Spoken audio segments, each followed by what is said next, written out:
Happy Watch Along Sunday. What's going on, guys? We got a doozy on hand tonight. Royal Rumble 1992. We got a shit ton of competition. We got playoff foosball going on right now. And Game Changer Wrestling is holding a pay-per-view in the Hammerstein Ballroom with a pretty loaded card. So, hopefully, your preference is going to be watching a man in a plaid skirt fight a mounted police officer. And also, maybe Mean Gene getting mad at somebody for lighting up a cigarette. It should be a fun watch along. This, unanimously seems to be the favorite Royal Rumble amongst most wrestling fans. I argue it's a very close 1 and 2 with this one and Royal Rumble 2001. I think what gives 01 kind of an edge is I think it had a better finish. 92 was a little bit of a wonky finish with, Sid going over, and it didn't really go too perfectly, but it was such a star-studded Royal Rumble. Roddy Piper and Ric Flair both walk out of this show with championships. It was pretty incredible for a 15-year-old kid like myself to watch this live, so it should be fun to talk about it, relive the memories, and we just passed the 30-year anniversary like 3 or 4 days ago. I think it was January 19th of 1992 when this show took place, so it's going to be a blast to watch this thing on Peacock. Glad to see you guys here. We'll keep our eye on the Kansas City and Buffalo game, which is going on right now. I've got it up on the TV on the wall. And we watched a doozy of a game earlier today between the Bucks and the Rams. And Tom Brady Brady'd himself back into another win, but Rams held it off. It was a crazy day. And now we got another one. So, anywho, lots going on tonight. We'll keep our eye on everything. We'll chit-chat. For those of you who are new, we watch these pay-per-views during these watch-alongs on Peacock. So if you want to follow along perfectly, you got to go to Peacock and pull up the Royal Rumble 1992. You're going to want to look for Royal Rumble Season 5, Episode 1. The runtime, according to Peacock, is 2 hours, 39 minutes, and 41 seconds. So a pretty quick pay-per-view here tonight. And we'll be watching along on that. If you're outside of the United States, you're watching on the WWE Network somewhere, or if you even have a DVD popped in. We'll see how it goes. You might be able to follow along. It just might not be perfect. In terms of Peacock, I'm going to have a timer going right above my head. So all you got to do is follow that timer. Even if I have some sort of interruption in my stream, the timer keeps moving. So if we just sync with the timer, that's how you do it on the watch-alongs. Since I started these watch-alongs last January, this, I believe, is our 28th watch along of a classic pay-per-view. So it's been going good all year. I know I've repeated the same thing over and over 28 times in terms of following the timer and all that shit, but it's relevant. You got to know that stuff if you want to watch the pay-per-view with us. We got a couple of minutes here to shoot the shit. I'm going to say hi to everybody in the chat, knock out a super chat or two, and then in a few minutes, we'll go ahead and hit play together and start watching Royal Rumble 1992. Yes, today, January 23rd, 1984 is a day that just is tattooed on my brain. I remember it every single year. This is the first year in a long time I've opted not to tweet about the anniversary of Hulk Hogan beating the Iron Sheik for the title, but when it comes to early childhood memories, I have flashbulbs of superstar Billy Graham versus Dusty Rhodes. But by the time Hogan came around and Hogan was in the AWA getting over and then came to WWE, I was already watching pretty firmly. So when Hogan came in and he beat the Sheik, that image of him hooking the leg and going, as the referee is counting 3, that's another kind of, I don't know, like Mount Rushmore image in my brain. When I think of all of the wrestling memories that kind of stuck with me the most and that I remember, that's one of them. So it's still a big deal. In a couple years, it's going to be the 40-year anniversary of that match taking place. Fucking nuts. But good to see Tatanani and Chris Ruth. And we've got little Justin in the house, Maka International. We Are Pro Wrestling is here. Might need your help tonight. We Are Pro Wrestling with some stats, but I'm pretty knowledgeable in the era of 1992, so it'll be fun to share my memories and hear what you have to say too. Good to see Jay Lambo, Jet the Hawk, Sam, Damien, Raymond, Ratnick, and David Brown. Good to see you, man. I'm glad you are here. Hope you are doing well. I am doing fantastic. Who else is here? George Morris, appreciate that $5 drop. Hey, Greg, how are you doing? Royal Rumble 92, 10 out of 10. I just pre-ordered WWE 2K22 NWO for Life Edition, $119 with the early release March 8th. Wow. Like I've mentioned millions of times on my YouTube channel during podcasts and stuff, I'm not a gamer. I don't play any modern video games. I don't know anything about them. The last console I owned was a Super Nintendo back in like Sega Genesis in like 1993 or something. And I played those WWF games, NBA Jam, WWF Royal Rumble, WWF Raw. Those were all great games, but in terms of anything modern, illiterate. I don't know a thing about them. So Sounds like 119 is a bit pricey for a video game, as my cat goes nuts. But I hope it all works out. I've heard over the years there have been some complaints about the games and glitches and shit like that, but I'm the wrong person to talk to about that. As always, though, George, glad you're here. Good to see Nikita and Ben and WWE Fan and Ernie and Steven and SCW, the wrestling channel. Good to see you, man. Glad you're here, too. Who else we got? John E. Dennett, welcome. Jimmy Anderson, hallelujah. Glad you're here, man. Welcome from way across the pond. And look at there, a little super chat from you, a couple of comments later. Appreciate that, man, and good evening to you as well. Raymond is in the house. P-Cola, Ramit, Timu, Victor, right on. Okay, that should do it for the pleasantries as Tito is spazzing out. I should have locked him up in the closet, but I thought I'd take a chance with him. So anyway, all right. Well, hopefully while I've been talking, you guys have gone over to the Peacock, pulled up Royal Rumble Season 5, Episode 1, of course, Royal Rumble 1992. What you want to do is get all your zeros all the way across the board there. If you got to watch any ad or get any of that shit out of the way, go ahead and do that. We will click play together. The timer will start running. We don't skip the intro or anything like that. We just watch straight. So it should be a quick one, and we're going to be done well before, the top of the third hour here. For me will be 8 p.m. If you're on the East Coast, you'll be done by 11 p.m. So hopefully you guys are pulling that up now, and we'll hit play in just a second. For those of you scoring at home in terms of the channel, my plan, because I don't know if you guys noticed, I didn't come up here and do a podcast yesterday because I'm going to turn this microphone down a bit. I didn't do a podcast yesterday. Had a really busy week. I got a sick cat in the house. I had to go to the vet this week, and I never got a chance to watch SmackDown or Rampage on Friday. So doing a podcast yesterday was impossible. So my plan is to come up here tomorrow night after Raw and knock out stuff like the Ali news, the Summer Rae stuff, maybe talk a little bit about SmackDown and any other sort of wrestling news. I thought that tomorrow night after Raw, I'd come up here and do a review, podcast, and we'll knock out all that news, kind of like how we did the week before. Although that is pending now because I've got a big vet appointment tomorrow morning with my cat, and he's got to get an ultrasound done. He's got a surgery scheduled in a couple of weeks, but they said there's a chance they might even do the surgery tomorrow. So if they do he just has to get a cyst cut out of him. So nothing too crazy. But if they do that tomorrow, I'm going to need to be with him. So I'm not sure if I'm going to be up here tomorrow night or not. If I'm back from the vet right away, early in the morning, the vet appointment's 8:30. If I'm back in a couple of hours, then no big deal. I got plenty of time to, get ready, watch Raw, and do a stream, but that's going to be pending. So please subscribe to this channel and shoot me a follow over on Twitter at GoodMikeWork so you can stay up to date on that if you care about tomorrow night, if there's going to be a video or not. If for any reason I'm not up here, tomorrow night, we'll do something on Tuesday or Wednesday afternoon. I will make it happen. So just keep that in mind. We will get ready for Royal Rumble 1992. I'm ready to watch this one. I missed this show. We actually did a watch-along of the Royal Rumble 1992 match, I would say 2 years ago, possibly even 3. It might have been like 2019 or something. That I did this watch along, and I did it in my old apartment, and I only did it of the Royal Rumble match, and I recorded it, so it wasn't live or anything like that. So this is going to be a full watch along of the actual pay-per-view and should be a blast. Whose birthday is it? Yo, WWE fan Nick Colazzo. Happy birthday, man. Glad you are here, and I'm glad we're watching an awesome pay-per-view for your birthday. Programming note on these watch-alongs. Next week, no watch-along. It's Championship Sunday, the 2 football games that determine the Super Bowl. I will probably be too busy that day, and plus I don't want to interrupt anybody's football festivities, so we'll be skipping a watch-along next week. However, the week after that, it's not the Super Bowl yet. It's the in-between week. They're running the Pro Bowl that day. We'll be back doing a watch-along the week after, 2 weeks from today, and we're going to start WrestleManias. I'm not sure which one we're going to start with yet, but 2 weeks from today, we kick off our WrestleMania watch-alongs that will go pretty much every week until WrestleMania. But the week after that is Super Bowl Sunday, so obviously no watch-along that day either. So no watch-along next week. 2 weeks from today, we're back with WrestleMania and then taking another week off right after that. But then after that, it should be every Sunday all the way up until the big show in April. So keep that in mind.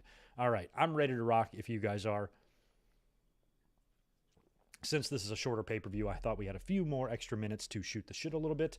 So I'm going to double up my fingers here. I've got one computer on Peacock, and I've got one computer on my streaming. So I'm going to hit the timer over here and play over here. and we should be ready to rock. Let me position my fingers, and then I will do the countdown. All right, y'all ready? Raise your hand if you're ready. Here we go. 3, 2, 1, play. Perfect. Oh, Vince is going to do the intro here, too, in his Vince McMahon voice. Just listen to this. Like, imagine Vince in the voiceover booth laying this down. Just screaming. Fucking Kevin Dunn laughing his ass off at him. Repo Man. There's Ric Flair. Colonel Mustafa. Skinner. I mean, look at these names. It's an incredible who's who. Probably the best field they've ever had. This is where I think 92 has the edge over 01. Even though I think 01 had a better finish, 92 had a better cast. 01's cast was awesome, but where they lose out is Drew Carey. So the nod goes to 92. I think in this Rumble, Hogan eliminates Snuka, and I remember being so shocked at that at the time because they were bros back in the 80s. Hogan Snuka would have been Hogan, I think. You know, he was their biggest star pretty much before Hogan got there.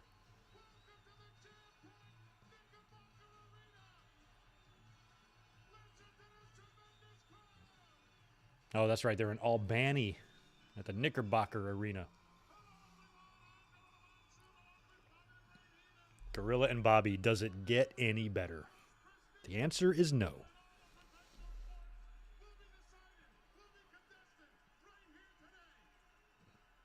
Let me see. Where were we at? 92. Who the hell were the tag champs here? LOD? No. Natural Disasters or Money Inc., I guess.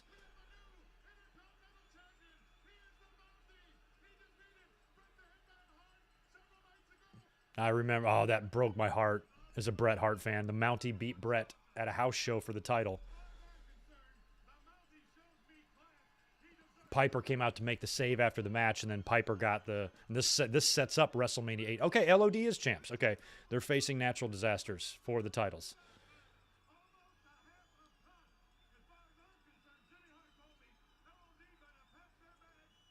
Oh, yeah, that's right, because LOD won the titles at SummerSlam.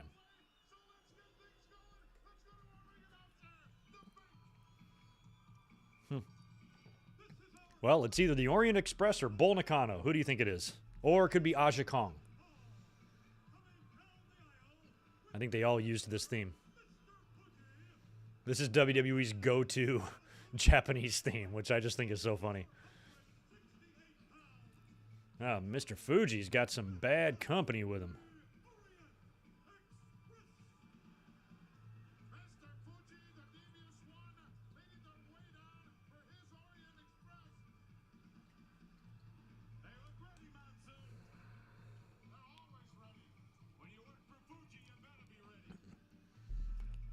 Yeah, I remember LOD does lose to Money Inc., I believe, right before WrestleMania 8. They dropped the titles to them. I think on a house show. WWE used to do so many title changes on house shows back then. Oh, yes. I forgot.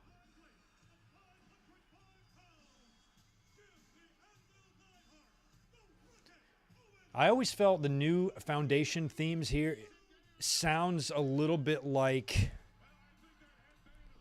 Well, no, he was in the company this time. Sid Justice's theme, I think, was kind of similar to the way this one sounds.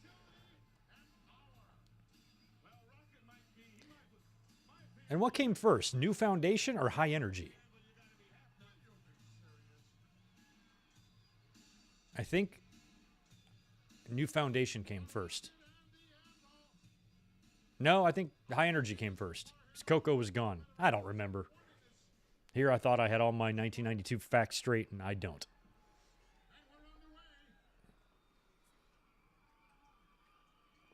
Okay, it was Hawk's suspension that they dropped the belts. That's okay. I didn't even know that was the deal. I remember at WrestleMania 8, LOD came back and brought Ellering with him and little bit after that, they had the fucking puppet. But I didn't remember that it was because of Hawk's suspension that they dropped the belts.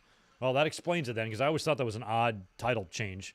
I remember turning on TV one day and Money Inc. was champs. I'm like, when the fuck did that happen?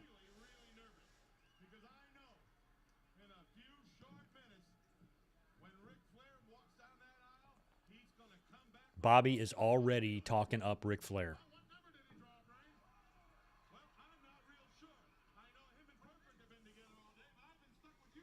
Well, you know what? I'm going to be right back in 10 seconds.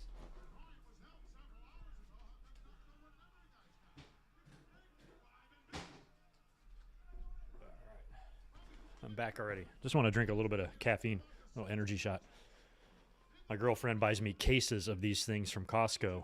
With like 48 of them in there. They last me a few months. Usually drink one before I go to work.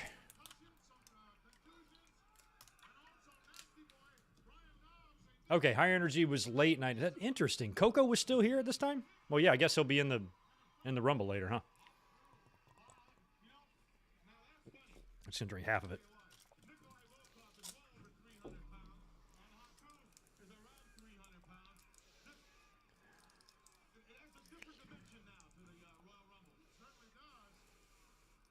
And Bobby Heenan talking about Nikolai Volkov and shit. Yeah, Danny B. I saw that. This match is actually on YouTube for free. Or the match, the Royal Rumble match, not the whole pay-per-view. We're watching Orient Express versus New Foundation right now.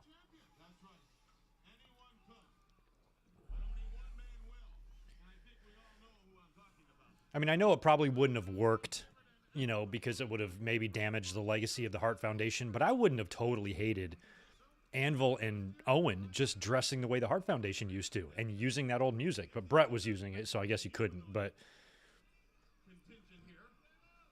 like Owen looked ridiculous in the MC Hammer pants. I always preferred him in the jacket and the pink and the glasses.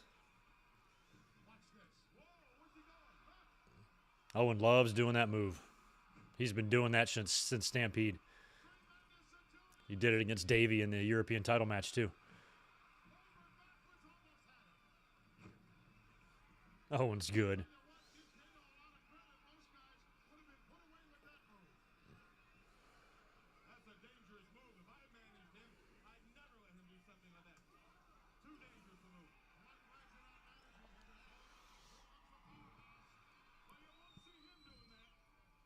I don't know. I was never not entertained by Bobby Heenan on commentary, so I can't think of his worst commentary performance.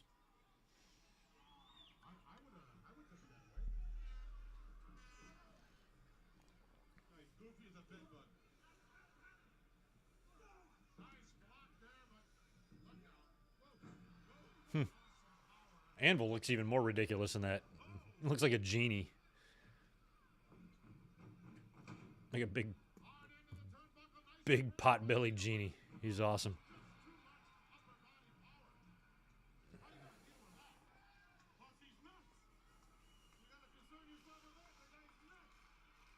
I mean, the Hammer pants were probably fairly comfortable to work in. Like, I've always hated, like, watching wrestlers wrestle in jeans and shit. It makes me uncomfortable watching that. I'm like, how can they wrestle in that? They would have to be peeled off me after the match just with the sticking to me and the sweat and all the bullshit. God.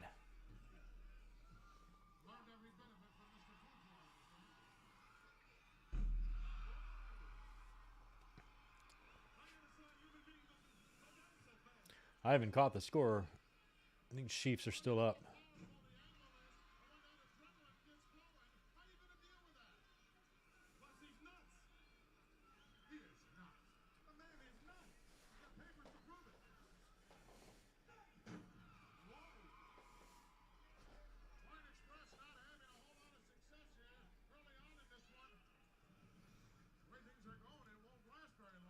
Oh, why are they going for some double team move here?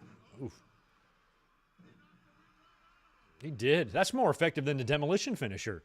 You kind of like Alabama slam him, and then you come off the second with the elbow. That's better than just draping him on your knee and coming off with an elbow. And that's how much wrestling has evolved, too, with the shit you see now. I remember when I first saw when Demolition came in, and they started using that finisher. I thought that was like a crazy... I had not seen anything like that before. You know, even something as simple as that, bending the guy over on your knee, coming off the rope with an elbow, it wasn't something that was just like routinely done and shit. So you saw something, you're like, that's innovative. You know, a move like that now wouldn't seem that innovative at all compared to some of the triple backflip, half gainer, suplex, body drop toe holds that we see. Oh, we got Freddie Sparta is our referee too. Shout out to Sparta.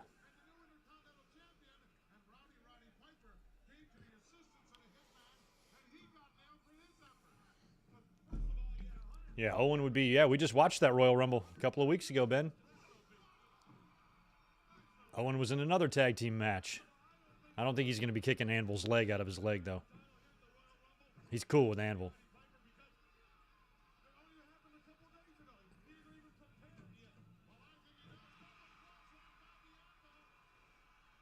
Oh, it's 17-14? All right, I think Chiefs are up 17-14.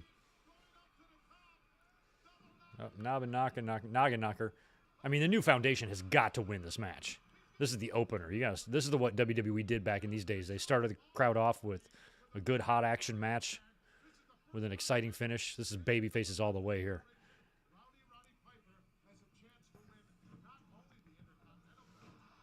Yeah, Gorilla pointing out that Piper, because everybody's working double duty, because the title's on the line, that Piper could walk out with both titles.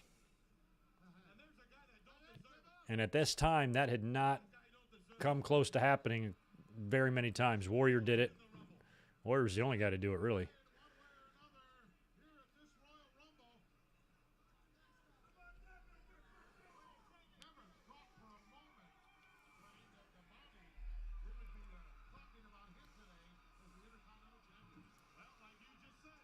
That Tampa Bay game earlier was crazy. I left to go get some food when it was, I think it's 20-14 or whatever.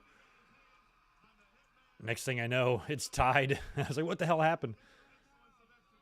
I came back just in time for the last 2 minutes.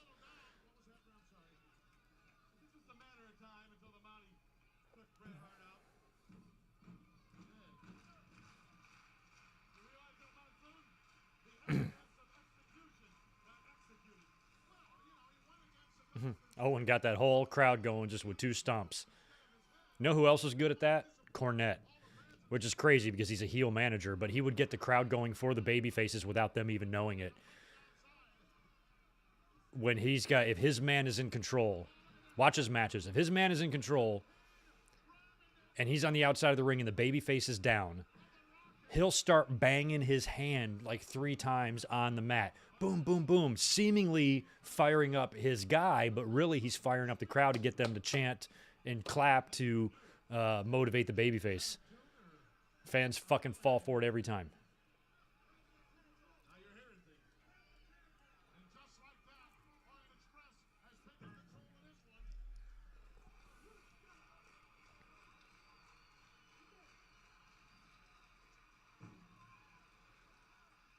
Yeah, if Hogan would have pinned Warrior, he would have won the IC belt, but I always thought, looking back, like the fact that it was title for title gave away the finish. And, you know, because why would they give Hogan the IC title? Like, when you look at that match, how would it have benefited the company at all for Hogan to beat the only other big popular babyface they have and take his championship away? And then what's Hogan going to do? Just forfeit it and do a title? And do a tournament? Excuse me. So just the fact that they made it title for title, they should have just made it for Hogan's championship. That would have made it a little bit more unpredictable. Or less predictable, I should say. But to me, even at that age, at me being 13 years old, I did not see the point of Hogan winning the Intercontinental title. But at the same time, Hogan didn't lose. So even though it felt obvious and predictable, you know, there's nothing predictable about a Hogan clean pin in the middle. Because it doesn't happen very often.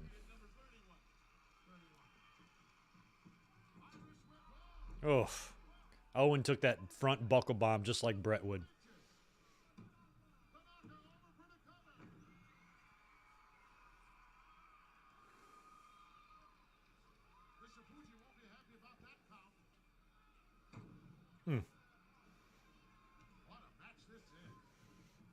So I guess where are we? We're 92 here, right? Okay, so that means, y'all, by the end of this year, Fuji was on his way. This is pretty much the end of Tuxedo and Hat and Kane, Mr. Fuji. He'd be back at the end of the year with Yokozuna in the robe and the flag. So I don't remember Fuji at WrestleMania 8. I don't recall him being involved at all at WrestleMania 8. I don't recall him being at ringside for any of his men. I don't even recall who he was managing other than these two guys. Kato needs to cinch up on that chin lock. So I think this is it. We Are Pro Wrestling, you might know. I feel like Fuji was just about done. And he'd come back with Yoko.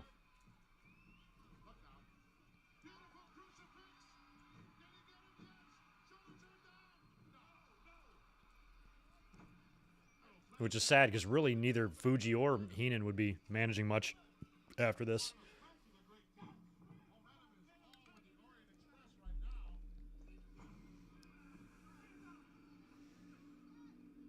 Oof.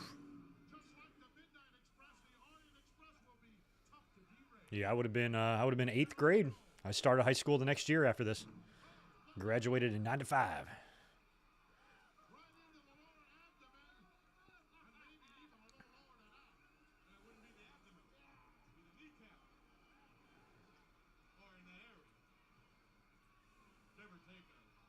Man, this is how long have we gone in this match here? We're 16 and a half minutes in. Oh, I guess I looked above my head. 16 and a half minutes in. We probably had 2 or 3 minutes of the intro there. So, yeah, we're already at a 12 or 13-minute match here.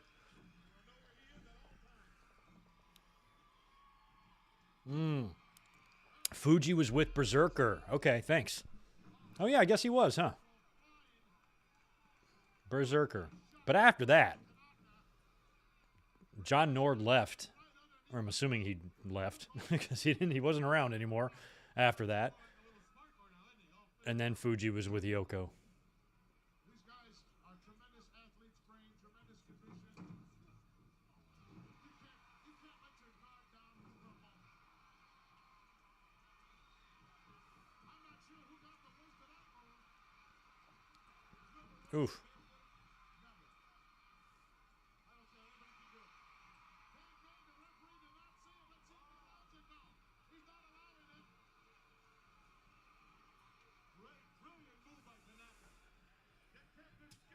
Oh, what the hell was that? Oh, it was the cane. Jesus, man. I didn't see the cane sitting in the corner, so I just thought it was Owens' bone snapping.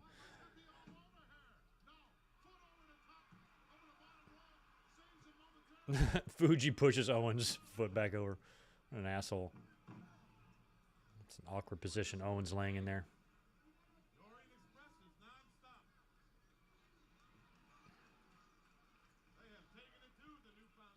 Oof.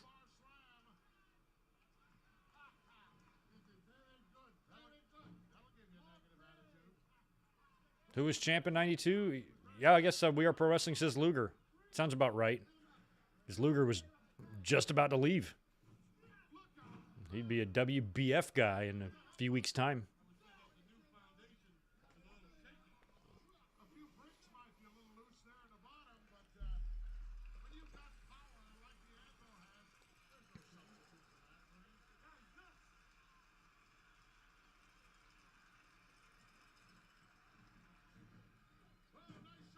Pat Tanaka used Goldberg's theme, huh?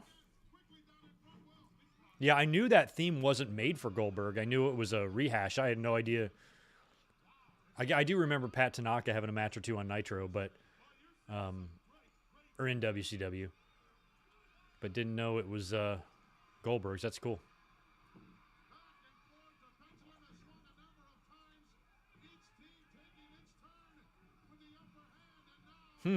God, fucking Anvil's losing his mind over this. I always liked that too. Anvil would always be the one getting caught out there waiting for the hot tag because he was so impatient.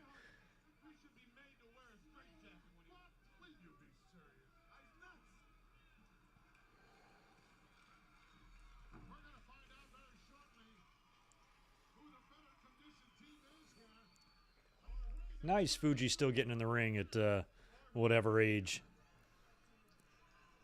Yeah, I don't think I knew that he was working handicap matches. Last match I remember Fuji in was that WrestleMania match with Powers of Pain.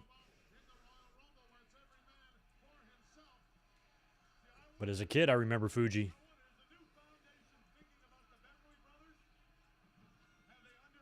As a kid, I remember Fuji and George the Animal Steel, to me as a kid, were the scariest heels.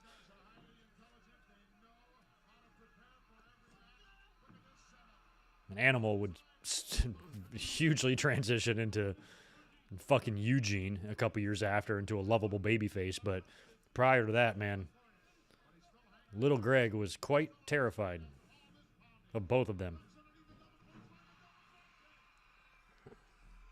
Come on, Owen. Get to Anvil.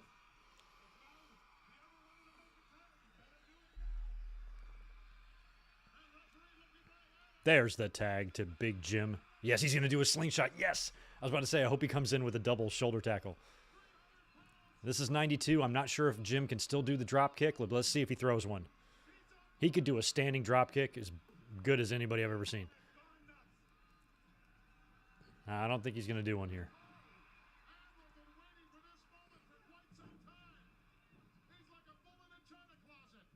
He's like a bull in a china closet, says Gorilla. Are there china closets? Wow, Owen with the Darby Allin-like suicida.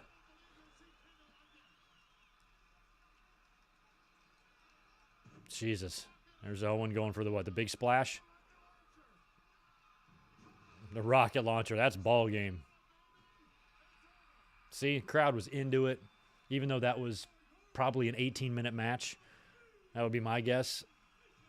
Crowd's cool. Oh, I forgot they had the Boss Man foam billy clubs. Look at Mr. Fuji. Wait a minute, wait a minute, wait a minute.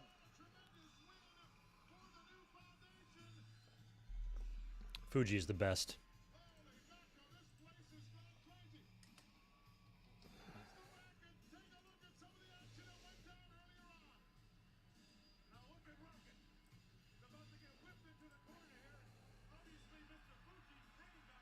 Oh, we got a 23-14 game. Good. Well, I was kind of rooting for the Chiefs. My brother-in-law is from Kansas City. They're rooting for them over at their house. They live right down the road from me, my sister and him. So I told them that if the Chiefs win, I will come over next week and watch the AFC Championship game with them. So it looks like I got a play date with my sister and brother-in-law next week.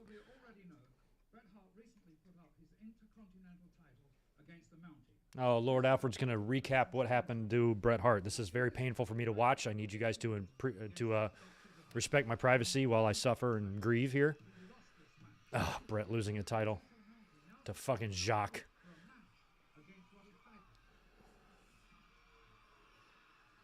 January 17th, 92. Now, Bret apparently had the flu during this. And Mountie continues to attack, and I think Piper comes and backs him off.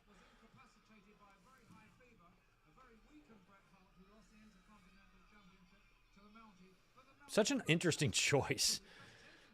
But the Mountie was the fucking definition of a transitional champion.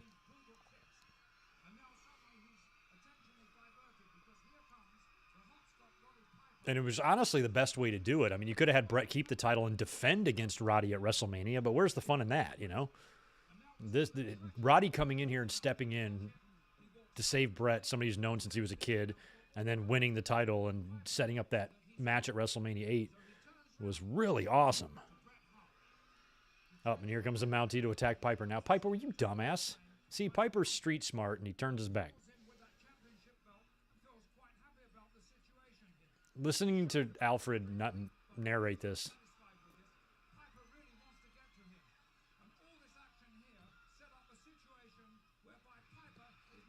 Oof.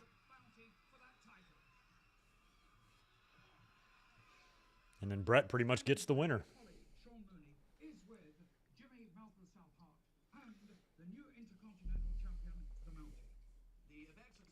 Jimmy Hart with the Intercontinental title again. That's cool. He hasn't seen that thing since the Honky Tonk Man. I don't think. None of Jimmy's guys have had it prior to or after Honky.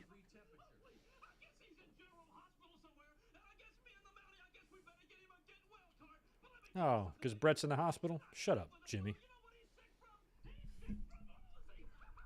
He's sick from losing. God, Jimmy is a spaz, isn't he?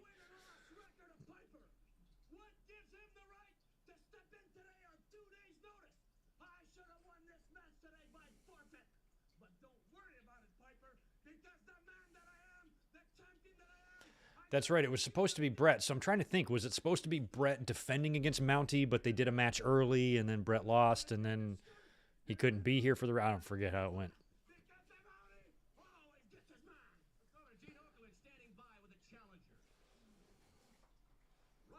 There's Piper.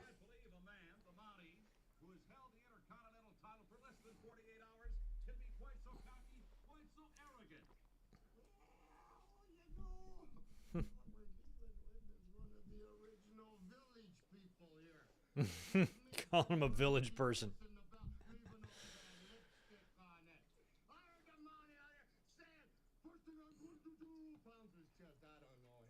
Piper's promos. I'm glad he's not painted half black this time.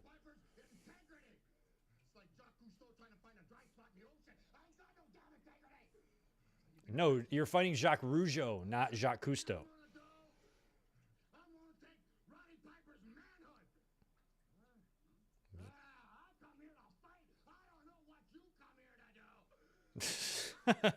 Piper is so coked out. Oh, Buffalo with a big bomb to the end zone. Oh, shit. No flag? Damn. I don't know what, that was what, 60 yards? 75 yards. Holy shit. It'll be a 2-point game now.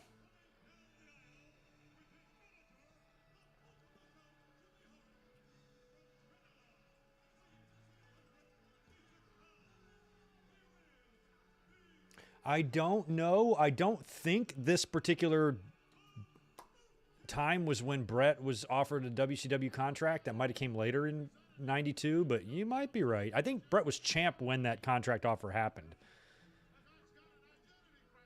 But I don't remember.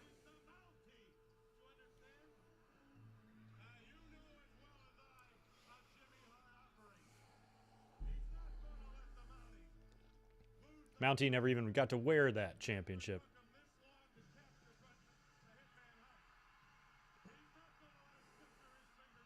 That fucking pop for Piper.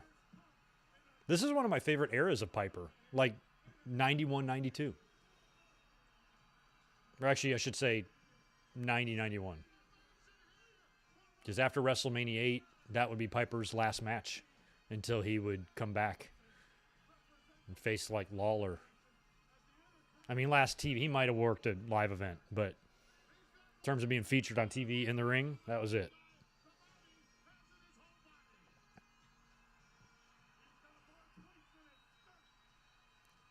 Here's a possibly unpopular opinion. This is my favorite Roddy Rowdy Piper theme ever. Is WWE's version of the bagpipe song. He would come back to WWE with a different version. He would be in WCW with a different version. But this particular one is my favorite.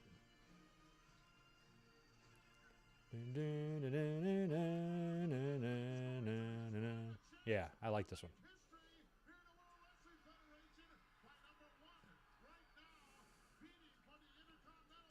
What's going on, JCS? Good to see you. Welcome, man. Ooh, Joey Morella, referee.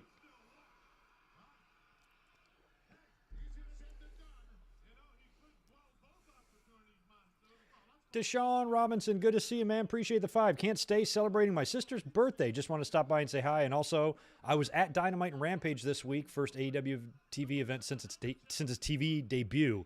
That's awesome, Deshaun. Well, happy birthday to Sister Robinson. Thanks for being here, dude, and chiming in and throwing out a super chat. Sorry you couldn't be here, but we will be back in 2 weeks to kick off WrestleMania watch-alongs. So have a great rest of your night, Deshaun. Thanks again, man, for all that.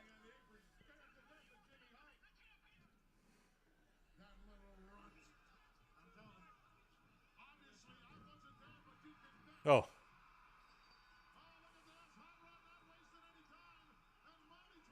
Mountie trying to get out.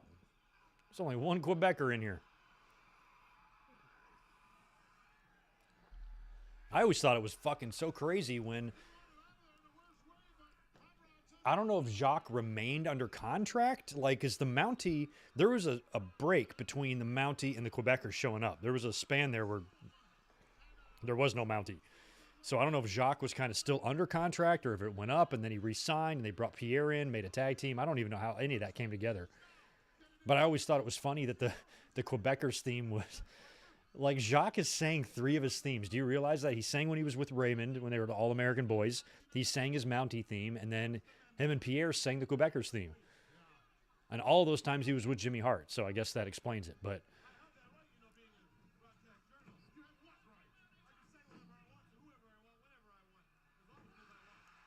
I was a much bigger Raymond fan than Jacques, but Jacques had size and presence. He looked like a fucking idiot in the Mountie get up there, but he was an athletic dude.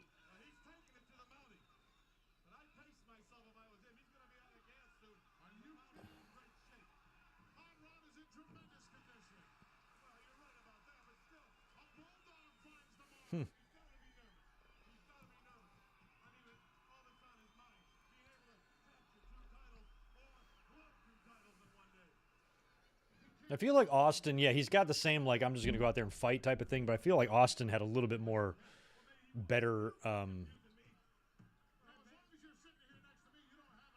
form, you know, in terms of his offense.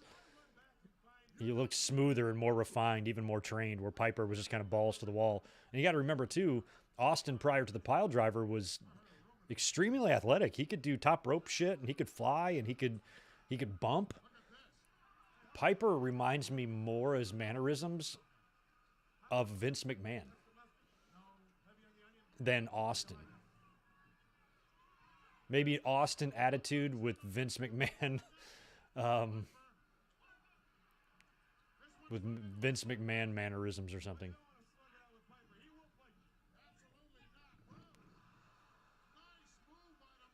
Yeah, it was a pretty nice move. Mountie countering that dropkick. Piper bumped hard on that one.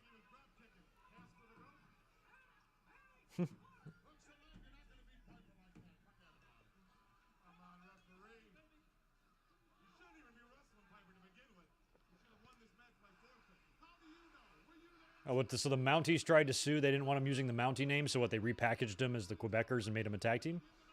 Makes sense, I guess. A lot of these things, I don't think of the circumstances until we're doing a watch-along. I'm like, yeah, now that I think about it, where did Jacques go when the Mountie disappeared and then they resurfaced as the Quebecers? What happened in the in-between time? I've never really thought about it or cared to research it. So sometimes these things just come up during these watch-alongs, so it's kind of cool to think about this shit.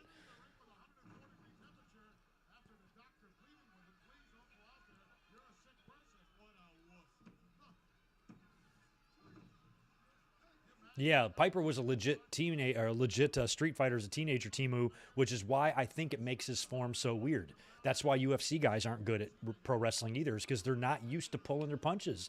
They're used to laying shit in. So, you know, when Piper is trying to, you know, throw work punches and stuff, sometimes they come off a little too, they're fast, but they don't look great because he's trying not to knock the guy's fucking jaw in half. And I think it's a lot of the same way why real fighters, some of them don't translate well. A lot of them don't. You get the occasional Ronda Rousey and Kurt Angle, but for the most part, what they do in the ring looks like shit.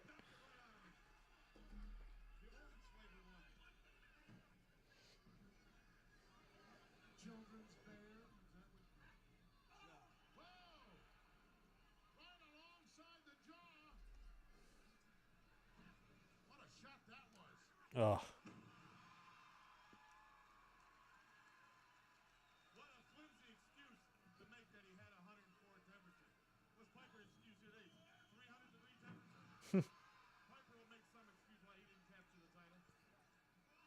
Piper's in great shape, too. There goes Mountie. Is he going to skin the cat? Look at Jacques.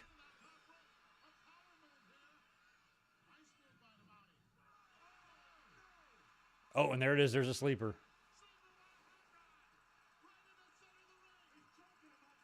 He's choking him. Piper, you know, to be honest, didn't have a great sleeper hold. When he beat Adrian Adonis at WrestleMania 3, watch that match. He's not even cinched up.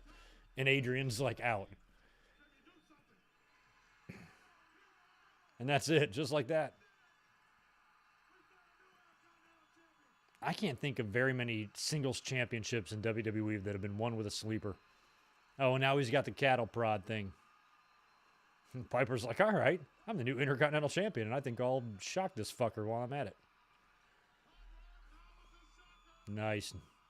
We haven't even heard, wow, Morella bailed out. We haven't even heard Howard announce it yet.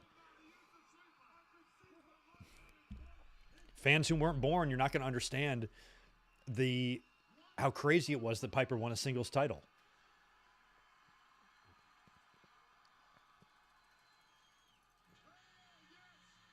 Oh my God, did they need some sound effect? There it is, Howard. Take it in.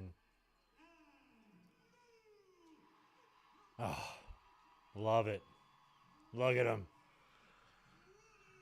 And that, to me, that was pretty surreal. You know, you didn't think of Piper as winning singles championships at this time. You know, you started thinking about it when Flair got there, and he was very involved and vocal in that. They even got a couple of championship matches against Flair after this, I think. They would work the house show loop and work cage matches and shit. There's a famous picture after one of the matches of Piper holding up both the belts. It's on Google. You can find it. Look at that.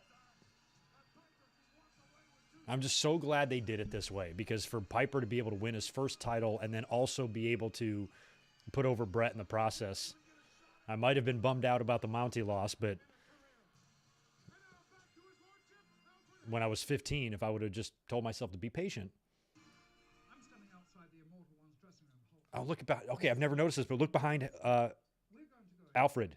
Does that say Vince? So that makes me think these are the legitimate, actual dressing rooms of these guys. Look at Hogan. See, he was already starting to lean down a bit. That crazy, roided out body was starting to go away. And his eyebrows got dark. That was another thing I noticed around this time about Hogan that changed, was his eyebrows. King Kong Bundy had the same deal. In the 80s as a heel, no eyebrows. Came back as part of the $1 Million Corporation, eyebrows. He didn't feel like the same guy. You know, this is my cup of tea, and you know a lot about tea, my friend.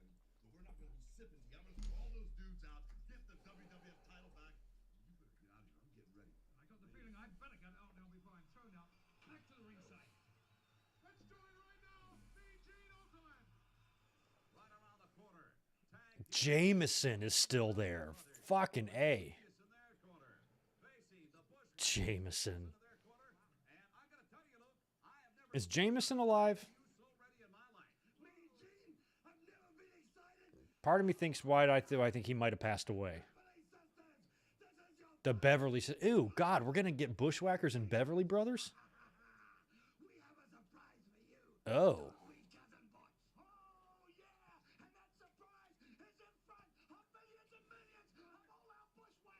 See, like, there were real nerds that existed in that time, but nobody ate their tie.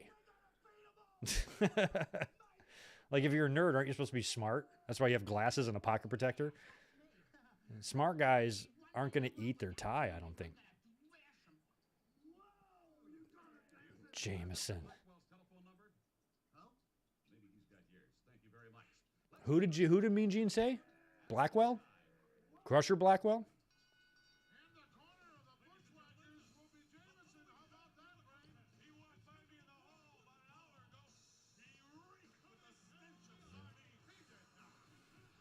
Oh, this is Beverly Brothers' first theme. Their second theme was better. Now, Wayne Bloom, I guess he would have been Bo Beverly. His son is Von Wagner in NXT, right? I just heard... I've never heard Von Wagner speak before until, like, last week. Oh, okay.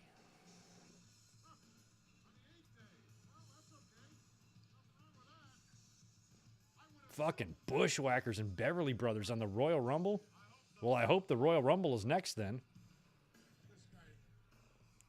This guy needs psychiatry. This guy needs psychiatric help. Oh, the genius has got a poem. Let's hear Lanny's poem. God, he is a weirdo. Rejoice in all the splendor of the brothers Beverly as they fulfill my genius. Oh, bushwhackers were bloody heels. They were hardcore, man. Sheep herders? Oh my God, Regina, you don't even know.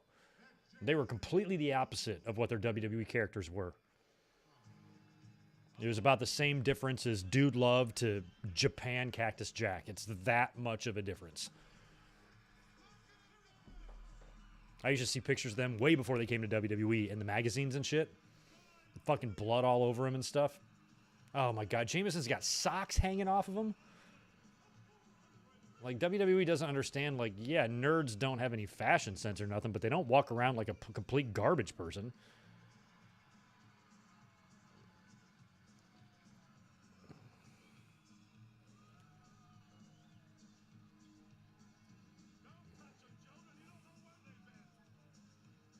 Don't touch them, children. You don't know where they've been.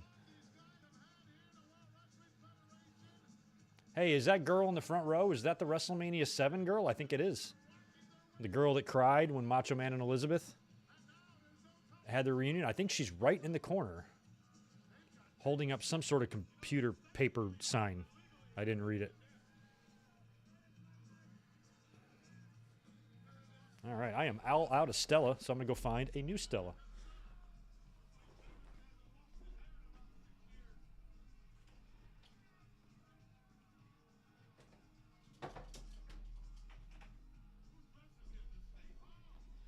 It's kind of crazy to see like that kid, that little 5-year-old kid. Dude's 35 years old now. I wonder what he's doing. Are you watching?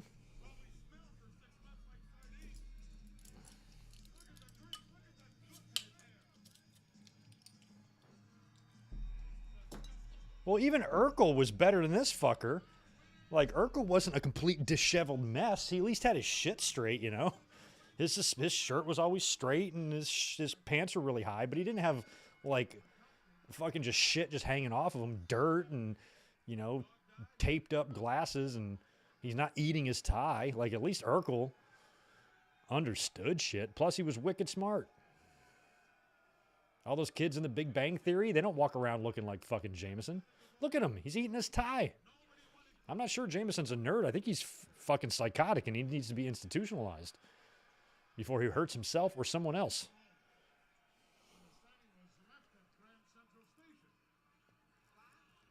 We need to get an institutionalized Jameson hashtag going.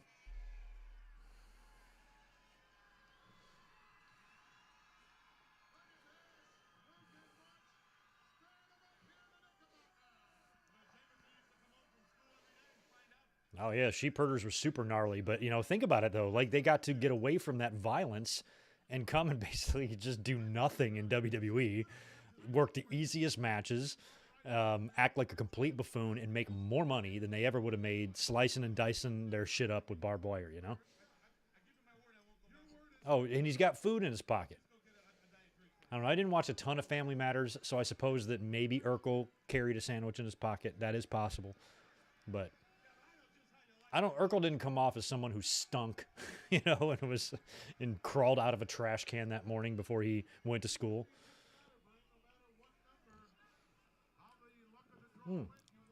Danny Davis, I'm easily going to be able to spot all these referees this whole show. I wouldn't be surprised at all. This is probably around the era of Shane McMahon being around in referee capacity, so I bet you we'll see him during the Rumble on the outside of the ring. Or maybe the next year he would be there. They're taking an awful lot of time to start this match that we know is going to suck. What's going on in the football game? Buffalo's got the ball back, and we got a sack. But when it's 4th down and they are way backed up in their own territory, I think they're like on the 10.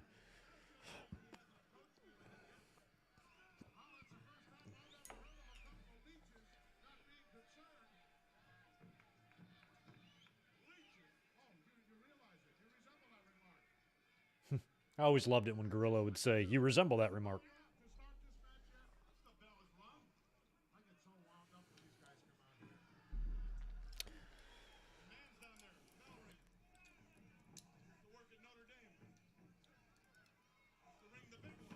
Oh, that's an interesting comparison there. Fat Laces, is that how I pronounce that? P. Cola? The Briscoes, yeah, if they sign with WWE, I could see them. How they are now is somewhat comparable to the Sheep Herders, sure. And if they go to WWE, they could very well be doing this shit when they get there. So, yeah, you ain't far off.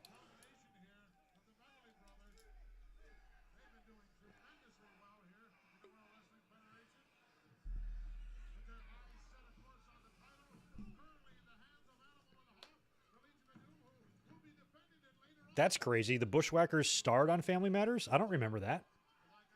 For real? We were just talking about that. Because Jameson's out there drawing Urkel comparisons. I'm not even paying attention to this fucking god-awful match. Jesus. Cousin Luke, Cousin Butch. Fucking crazy.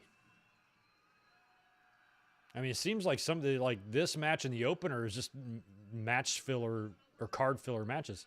Jameson's eating the bread. Munching on a... Bobby said he's munching on a sock. He's eating like a dinner roll or something. God, like, why even bother wearing a jacket and a tie if you're just going to tie it around your fucking face like an idiot? God.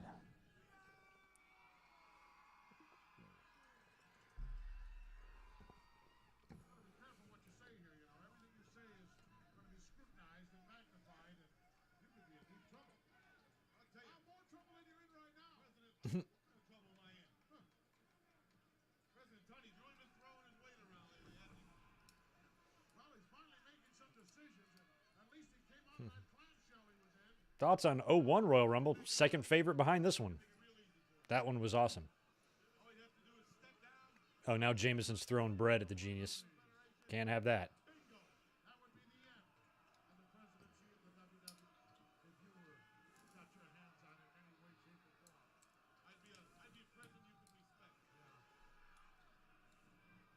Oh my, Jameson blowing his nose on his sock now? Damn, dude.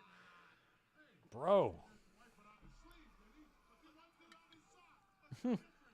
I like Gorilla's sticking up for Jameson. It's not that bad. He wiped it on his sock. It's not like his sleeve or nothing.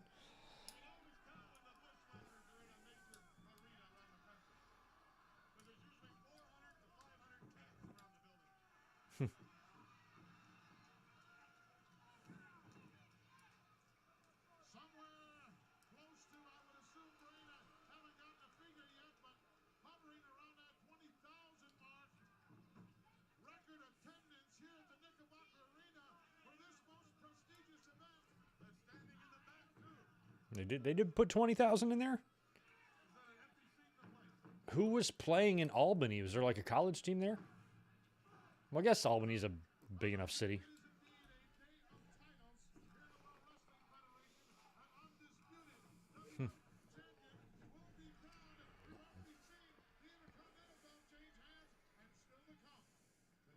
Oh, that's right. We got the tags on the line. That's right. LOD and Disasters are up. So they had 3 tag matches out of the 4 matches on the undercard. Because I'm assuming after the tag titles, it's Rumble time.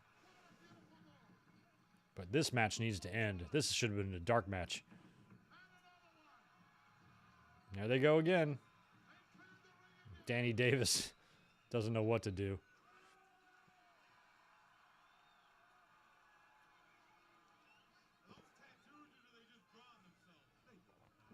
Butch has the darker hair and Luke has the lighter hair. Do I have that right? It's been a lot of years since I've had to know which bushwhacker's which. Oh, that is a big... That Knickerbocker Arena reminds me of the Orlando Arena. Looks like it. On the wide shot, anyway. Which the Orlando Arena hosted the Rumble the year before. Jesus, this match.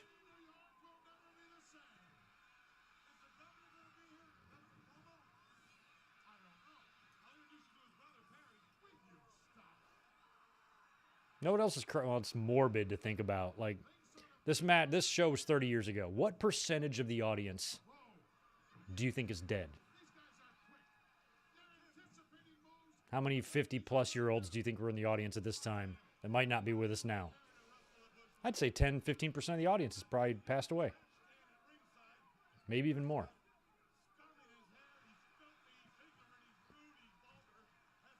I'd say about 0.3% of the audience is in jail.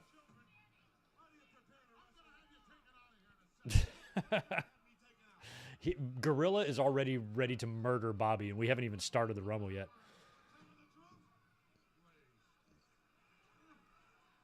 You're just unhappy because you retired as a manager and now you can't manage the Bushwhackers. You're what? Gorilla said Bobby's mad because he can't manage the Bushwhackers. Even I disagree with that.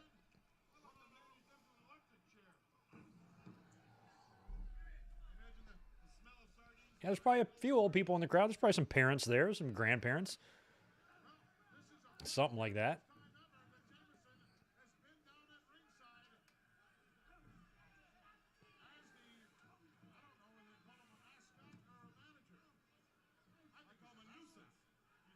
Yeah, we basically had two mascots out there, the Genius and Jameson.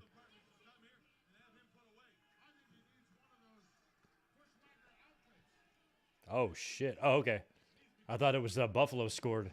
That coach was giving high fives there, but it's 26-21 KC.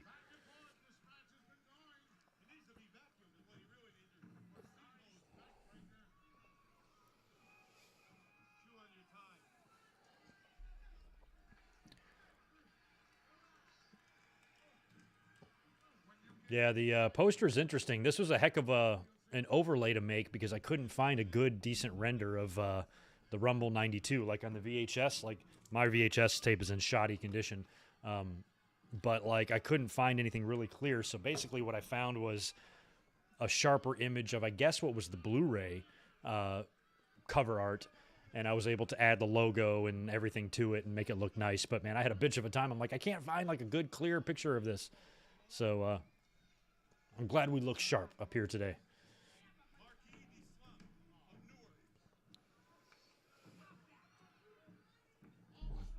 Yeah, AJ, me too. Me too. Especially when you see all these kids in the audience, you know? I mean, if you got a 10-year-old kid at the show right now, he is 40 years old now. Like, that's fucking mind-blowing.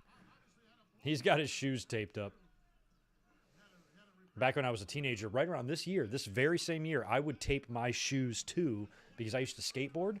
And when you would basically when you would go up for like an ollie, you know, where you jump up in the air, you would have to kind of grind the side of your foot up the skateboard, but the skateboard's got like grip tape on it, which is like sandpaper.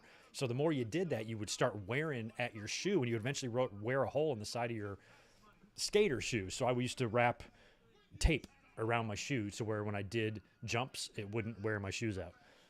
Childhood memory from good mic work.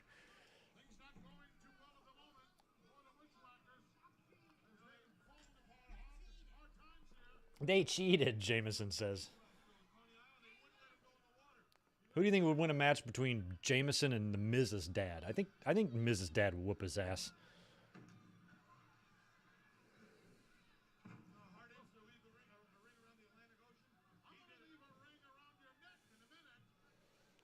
I don't think they used this poster for 90. They had a version. Yeah, they had the art work like this, but not this very poster because Flair wasn't even in the company yet by the year before. But yeah, they did the same. The cover looked the same. It was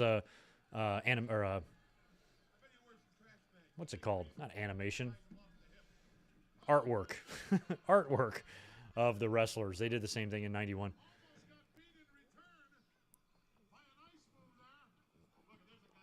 But the layout of the wrestlers and the 91 artwork, it has to be different than this because it was different people in the Rumble.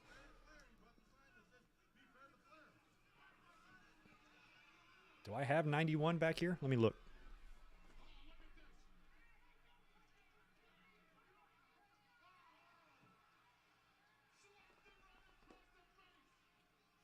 I do.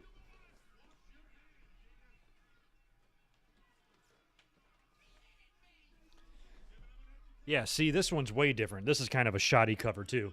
But this one's got, like, Warrior on it, and who else? Kerry Von Erich, LOD, Perfect. Also has John Tenta. And Tugboat, 91. 91 and 92. Friends forever. Okay, I got you, John.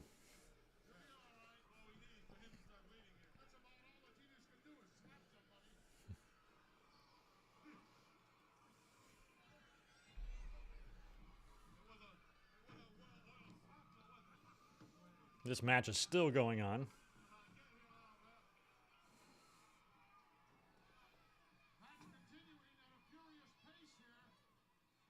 I don't know, Gorilla. The pace is not that furious.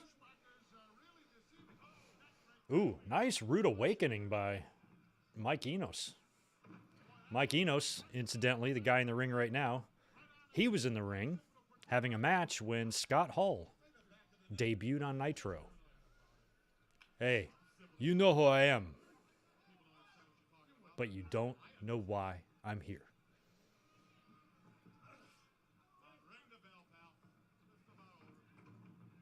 Oof. Hey, that was a big clothesline there by Luke.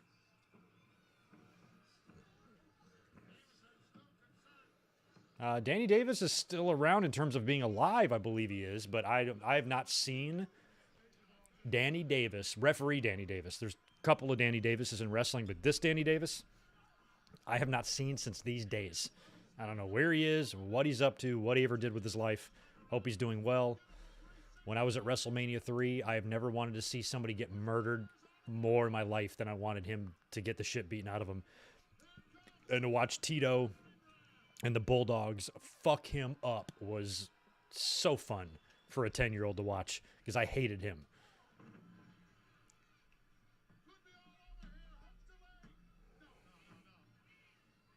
Yeah, Regina, I've seen the current version. It's good.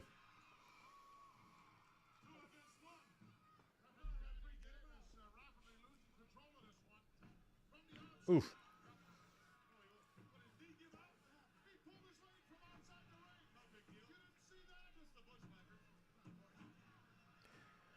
Yeah, I didn't recall where Jameson came from. I looked into it one time, like years ago, and learned it. I forget now. He saw a stand-up show of his. I remember at the time, though, I was assuming he was just somebody that worked in the office that was funny, and they stuck on TV. All right, Beverly Brothers won. Fine, get this match over.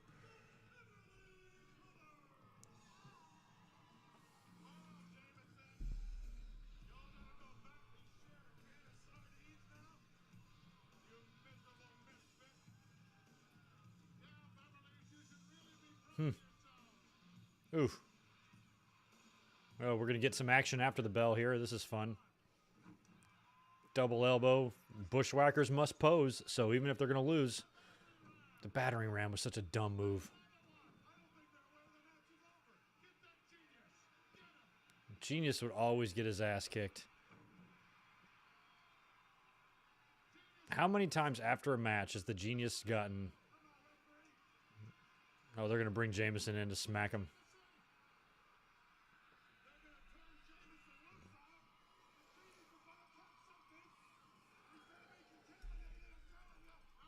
He's going to be contaminated. I love it. Jameson winding up. Look out, Genius.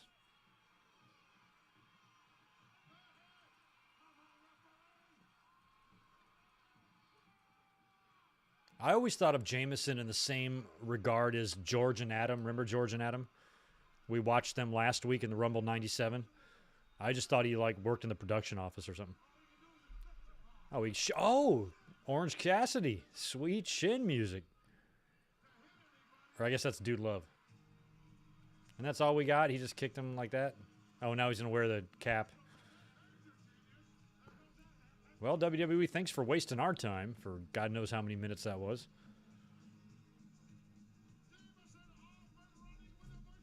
Oh, yeah, this match was shit, Marvin. I'm glad it's over.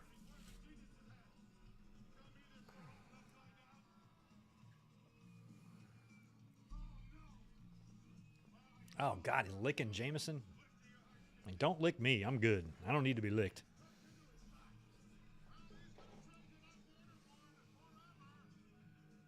Man, I'm ready for the Royal Rumble.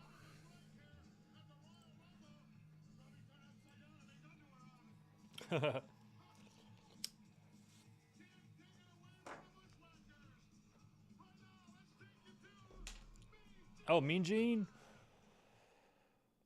Oh, we faded to black. Look at how good those belts looked on LOD. Unbelievable. Well. Hawk, what happened to your mohawk? It's short.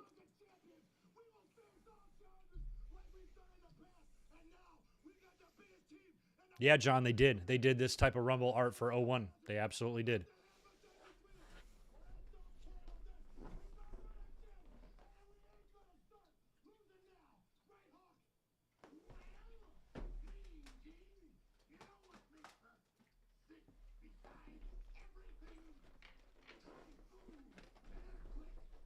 I just rolled over my microphone cord. Kind of. It's kind of the same. But that's cool. I love Hawk promos.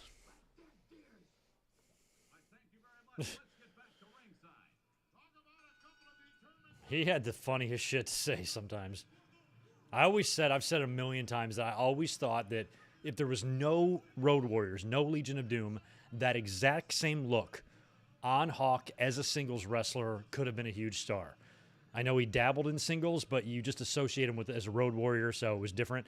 But if that Road Warrior team would have never existed, and in 1990, that guy turned up with red spiked shoulder pads, face paint, and that promo ability and that look, Vince would have belted him. I mean, and also he would have had to have his shit together too. But he could have been your champ. I swear to God, I'm not even kidding.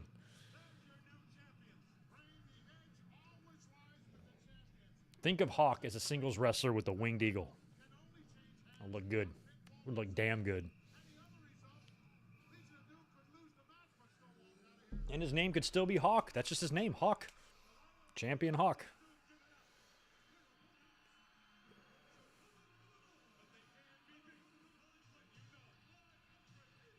They had badass theme music, too. Their theme was one of my favorites of this era.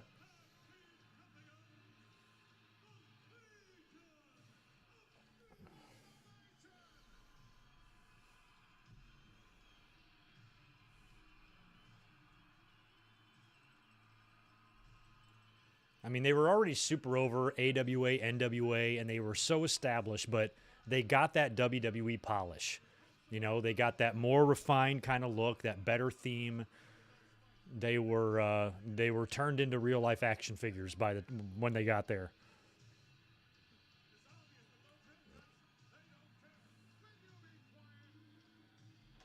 Will you be quiet?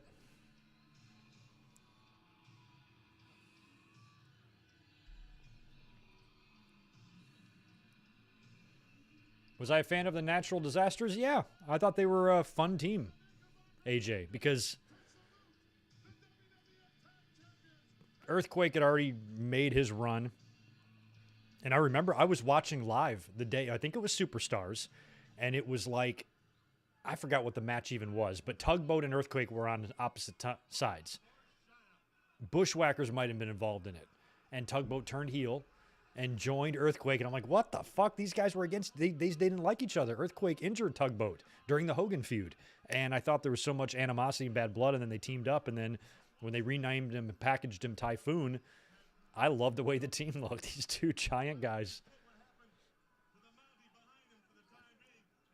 Fucking Shark and Uncle Fred up in there.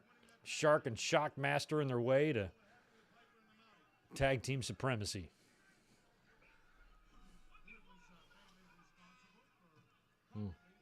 All right, here we go.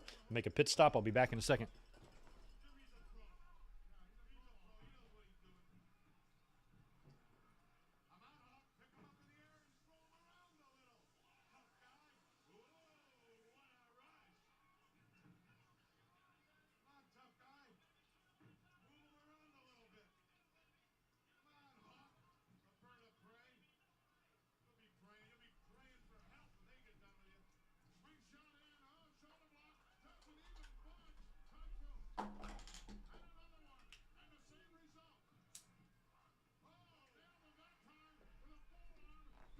Ew.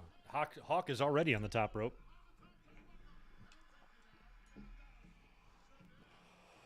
Oh my God, Hawk versus Warrior for the title. I'm telling you, man, he could have been a huge marketable star for Vince as a singles wrestler. He had the look, he had the body, and he could talk. charisma emitting out of his fucking mohawk. He had it all. He was just on drugs all the time. Unfortunately, that would have probably hurt him, but look at him. Look at just how boss he is.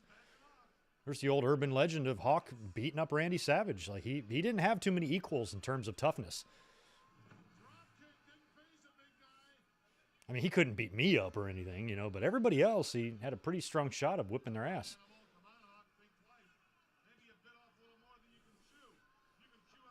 Whoa. Look at Earthquake going for a dropkick. Hawk moves. That was actually pretty funny. That was really stupid. That was a very strange attack for a man of 400 pounds. Do you guys think Earthquake and Hawk go to the same gym or what?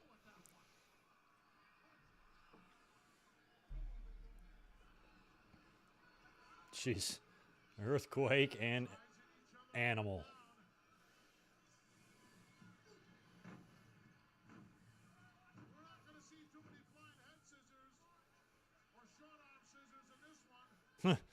Gorilla always with the classics. Anytime there was, let's say, wrestlers that didn't possess a lot of finesse, he would always say, "You're not going to see too many flying head scissors in this match." Now you would say, "You're not going to see too many Canadian Destroyers or Panama Sunrises in this match." Back in the day, a flying head scissor defined a athletic high flyer. Things have changed a bit. Oop. Animal did not.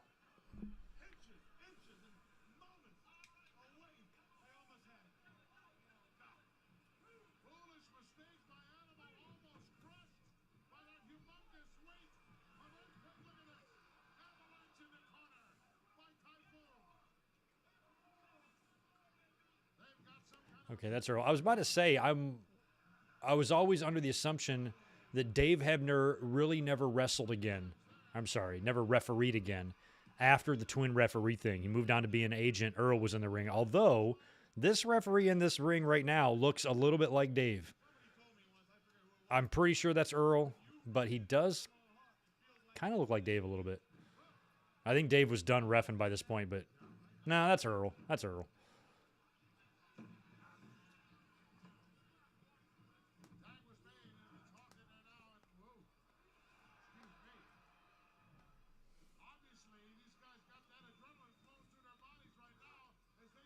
Oh, wow. Ugh. I feel like Typhoon was stronger than Earthquake. Oof. Hawk selling.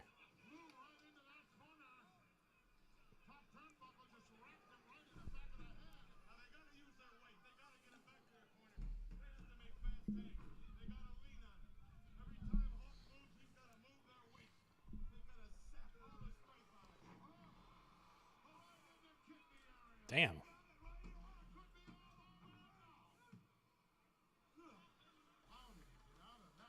How did he get out of that?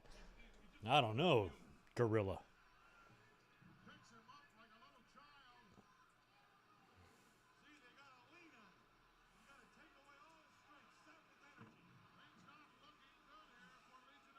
Nope. I don't recall how this match ends. I think it's a DQ, right?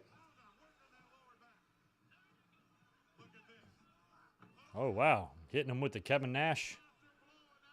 Jeff Jarrett do that move a lot too, right? Jeff Jarrett's got a match tonight against Effie. How's that going? Anybody got an eye on the Hammer Time ball dance?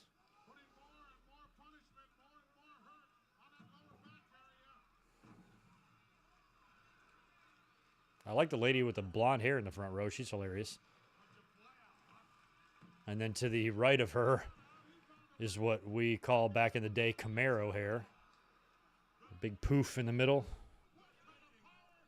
I used to live in North Carolina. The poof was everywhere. Every woman had a poof. It was unavoidable. It was like today's version of how the dudes shave on the sides and leave it long on top. It was like that, but for women. Everywhere you turn. Couldn't avoid it.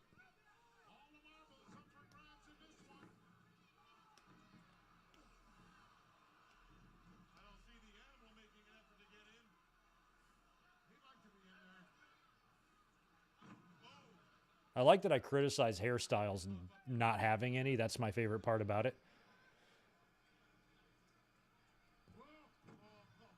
And I know it's dripping with irony, but that's part of why I do it. I ain't got no hair, so I can say whatever I want.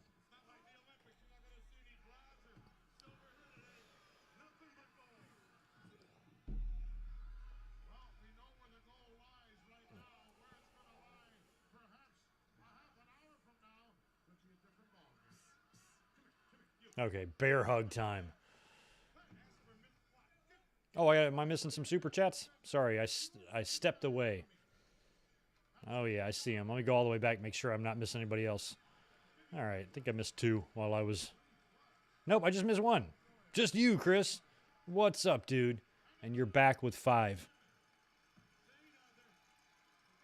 I didn't see any of these. Yeah, sorry about that. That reminds me of when Lesnar came back a decade ago and didn't pull that first punch in the brawl with Cena, and Cena's mouth was messed up bad. So you're probably talking about back when I was talking about like UFC guys not being able to work. Brock was better, though, because Brock had already worked as a wrestler. So he already knew how to work. But if you spend your whole life training to fight, I think it would be hard to start working. You know what I mean?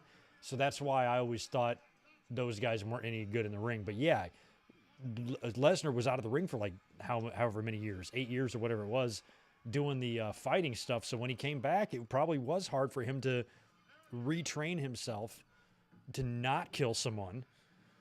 And he probably got a little carried away, busted Cena's shit all up, which created the famous meme, Cena loves the ladies every day of the month. But it's out there and it's all over social media. But yeah, good point, Chris.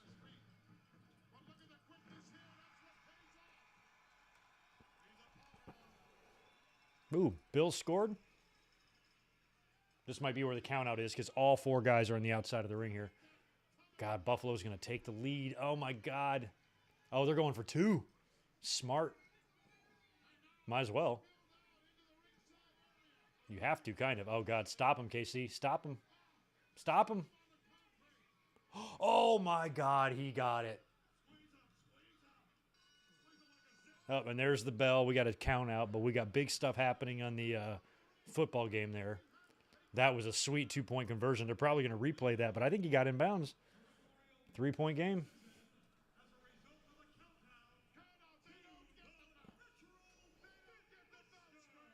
Oh, Natural Disasters even have the belts. Well, they'll be getting the belts.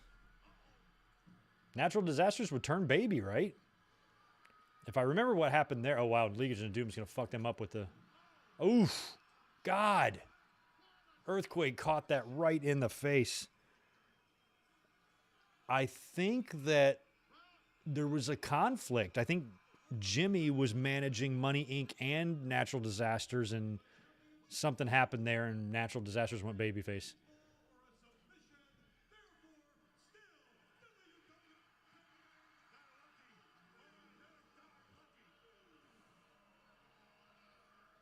All right, LOD hangs on to the titles.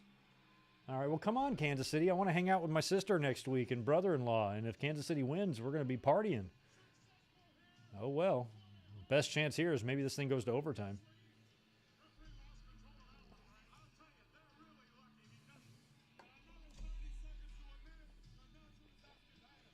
How is somebody going to go into Kansas City and score 29 fucking points? Wow.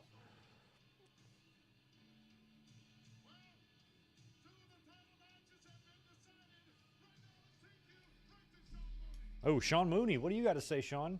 I love the old set with the lockers. I miss that so much. They had a blue version and like this version. Disasters, Hawk and Animal retained the belts, but obviously Earthquake and Typhoon are not going to be pleased, and they are going to demand a rematch, I'm sure, sometime soon.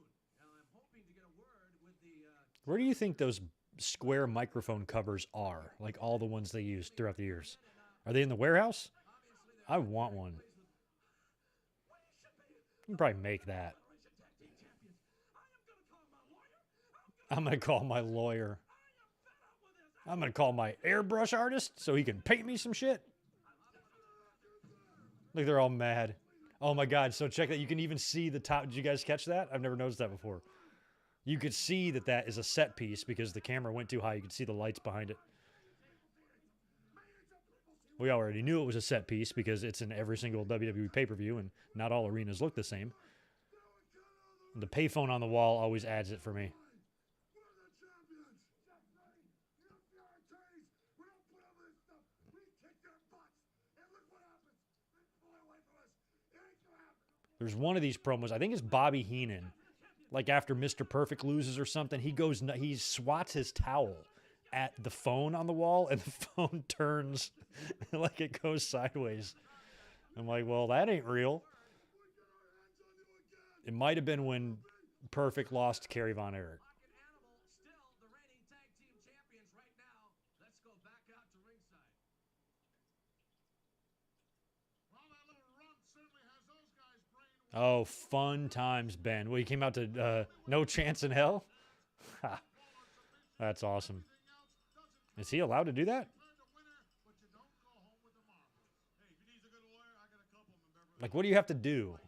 Like, what to be able to use somebody's music? They were that close. Two big titles here in the WWF have already been decided. Of course, as we just saw, these guys retaining their gold. Right now, it's taking a Mean Gene. Oh, Gorilla. Oh, look at Piper with the title. I love it. Congratulations are in order for you. Piper's like, I didn't even put my clothes back on yet. I'm just so happy. One more time, baby.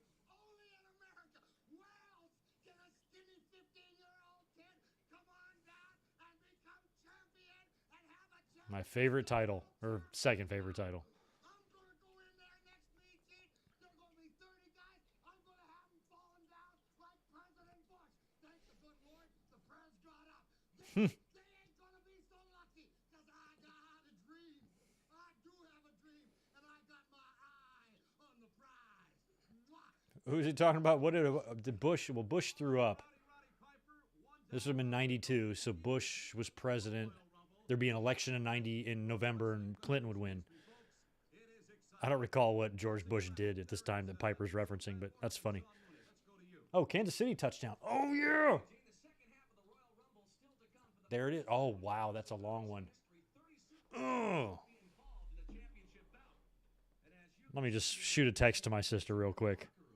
Understandably so, as each participant has the chance to become the next World Wrestling Federation champion. Now, there are some favorites. Might be too premature to say, see you next week. Shawn Michaels, big opportunity coming your way this afternoon. Look at Sean. I cannot say the same for your, should I say now, Brand new. This is it, guys. This is the beginning of HBK. earlier.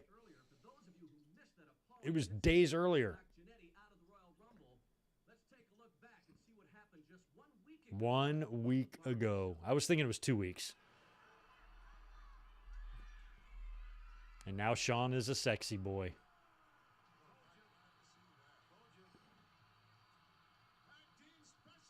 We get to watch this coward Marty Jannetty try to dive through the window to escape.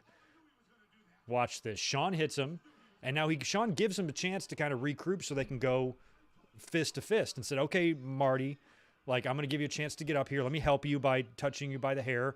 And Marty's like, fuck this. I need to get the hell out of here. And watch. And he dives right through the window to get away from Sean. Pathetic. Fucking pathetic, Jannetty. That was one of the most heinous acts I have ever witnessed. You know, I don't know what the big deal is. Think about it, Jannetty. I saved you 29 other beatings. I mean, sure, you know, not as bad as the one I gave you, but 29 beatings nonetheless.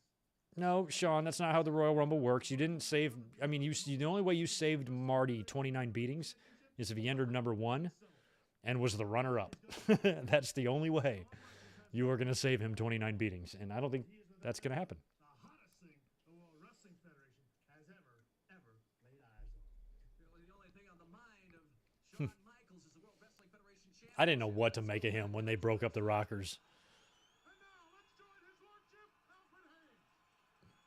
I've managed to get myself into the dressing room of Ric Flair for this Coliseum video. Ooh, we got a Coliseum video exclusive on Peacock. Royal Rumble draw. So that means this is on this. Say, my God, what a disadvantage you go in at.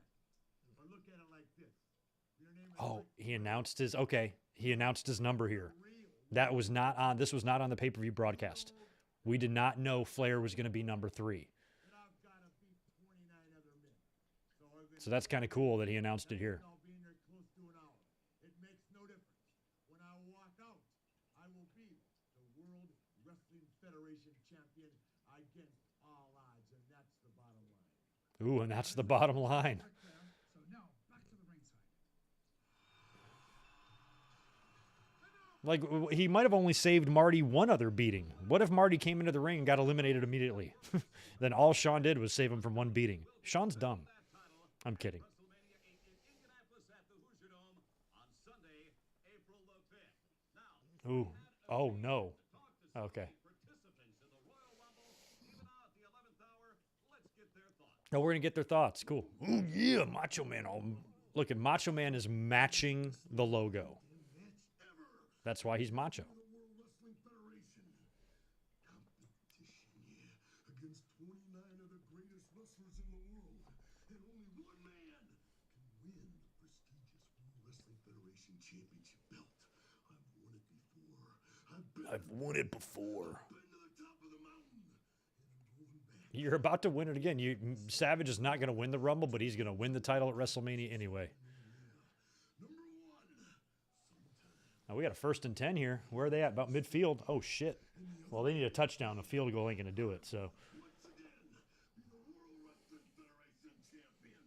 Ooh, yeah. It's going to be a nail-biting 30 seconds here. See, it is this simple. Sid. The man who is standing last in the Royal Rumble will be the World Wrestling Should we play his WrestleMania 8 promo again on the screen like we did last week? ask you to do is open your eyes. It will hit you in the head like a shot. For you are looking at the man that is superior to all. You are looking at the next World Wrestling Federation champion. Sid. Looking at Sid Justice. Sid Justice. Oh, God. Why do you get an interview, Repo Man? Why do you get a promo? Thrills in my life is when I get to take something. And today, I got the opportunity Repo Man, you need to go out there and smash shit is what you need to do. Don't repo anything. Just smash it. just great. Don't golf it. Don't bully it. Just smash it. Ooh, that pass was broken up. No flag. No flag. 20 seconds left. 2nd and 10. Last time the The British Bulldog. was in a match like this was in the Royal Albert Hall Yeah, in London. he won that Battle Royal in the Royal Albert Hall. And what a thrill it was for me to dispose of 19 other opponents over the top rope. Andre the Giant In the house. appeared at ringside during that Battle Royal that Bulldog is talking about, and The Undertaker was in that Battle Royal. It's the closest Andre and Undertaker have ever come to each other, to my knowledge. I've never seen them technically involved in the same match before. That's kind of cool. Heavyweight championship belt around my waist. Around my waist. A royal. Around my waist. There is a flag there. That could be pass interference. Say you can't always get what you want. Oh, Jake. Yeah, Jake was a nasty fucking guy right here. This afternoon, the World Wrestling Ooh, it's on the defense too. Pass interference. It's going to be 1st down. Other men is going to be a big disappointment. I would never disappoint myself. You, I don't mind. And Savage, believe me when I tell you, I'll be waiting for you. Yeah, I'll save some for you. And I'll have Oh, I think it was a 1st down anyway, so they declined it. Okay. So much to watch here. We got classic legend promos, and we got a couple more shots at the end zone here for Buffalo to win this game. rocks the cradle. Man in the world. Today we'll find out who's the fastest of them all. We're at the Royal Rumble. Does Perfect's gear have a modern day SummerSlam logo on it? World Wrestling Federation Kind of does. Look like it. gathered today Oh. to find out who is the Oh no. I call myself the real Oh, they scored. for me. There's no backdoor. But remember, boys, and that's to all 29 of you. Wow. I missed the touchdown. They're going to show the replay here. Did they snap it early? They weren't set up and ready? KC? Somebody was wide open, I guess. And today at the Royal Rumble, Oh, wow. the man. Damn. Oh, that's heartbreaking for Kansas City. What a busy Kansas City's got one shot on the kickoff. They're not going to have enough time to run any plays. Well, that sucks. Buffalo on the road, 36-33. They're going to beat Kansas City. That's incredible.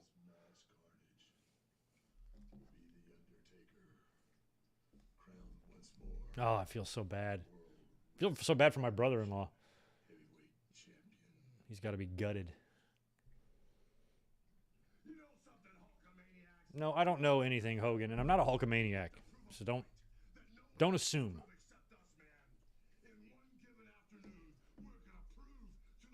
Fucking the Bills might be in the Super Bowl. I guess it's gonna be Bills and Rams. That might be the end of the road for the Bills. Although I don't know, I shouldn't say that. That's a pretty impressive win.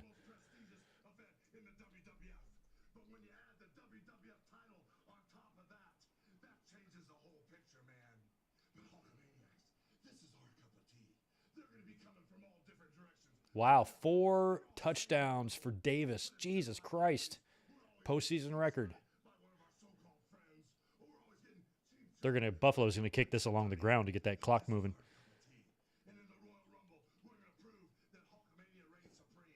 Here's the kickoff. Oh no, they kicked it for real. They're gonna let them shoot. They're letting them Hail Mary it.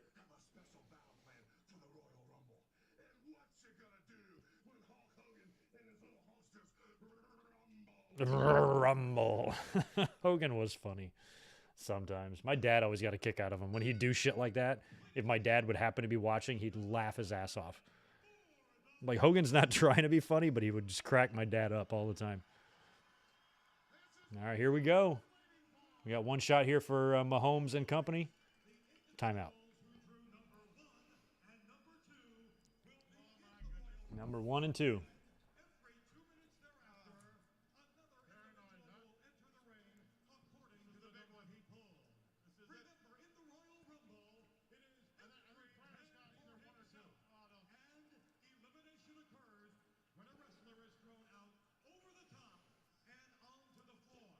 This was way before they were making the 2 feet a big deal.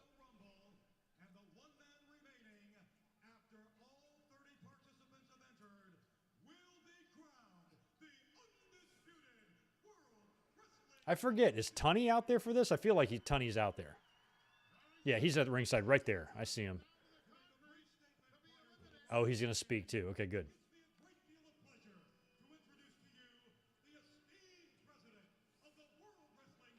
Looks like Kansas City completed a pass there. It's 1st and 10 again. Get that kicker in place, man. You got one fucking chance. They got timeouts, too. If they complete a pass and get them in range, they can call timeout with 1 second left and tie it up.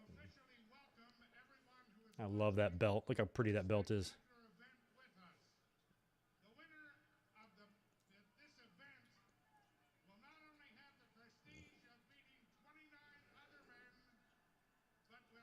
I miss Jack Tunney. We need him back.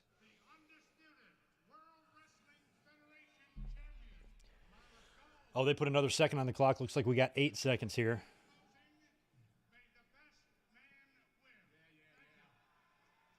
In closing,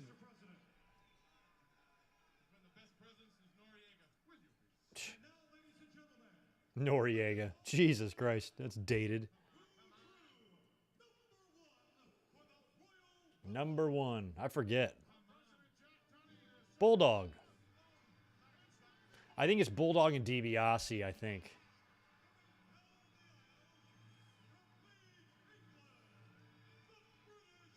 Don't worry, Bulldog. You'd be kicking things off 3 years later with Sean. All right, there's KC kickers. I have no idea where Kansas City is on the field. I don't know how long that pass was that they completed. I don't know if they're midfield, if they need some more yards. They need to complete one more pass, or if they're in range already. I feel like they need to complete something else. Oh, yeah. See, they need another 20 yards here, at least. It's got to be a quick play. Oh, my! Timeout. Oh, wow. Wow. So many emotions. Royal Rumble 1992. Crazy ass playoff game. Wow. That's technically kind of a chip shot for a kicker if you know what you're fucking doing. He can't miss this. It's going to go to overtime. Wow. Let's hope he makes it here. Here we go.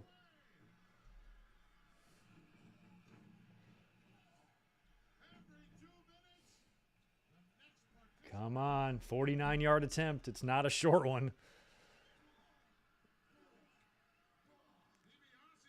God. It's up. It's up. It's up. It's good.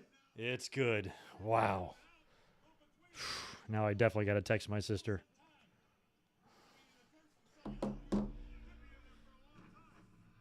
Okay, I will look at Sherry now, AJ. It's just that game. Where is she? She's out there looking hot? Of course she is. It's Sherry.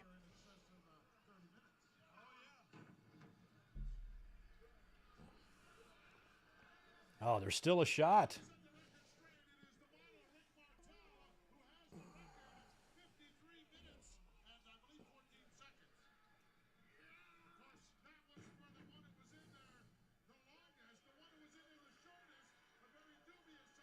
Yeah, this is kind of the end of Sherry with DiBiase because she would want Sean. I remember there was a whole segment on TV. It might have been Brother Love Show where she declared her love for Sean, and DiBiase says he wants to give her what she wants.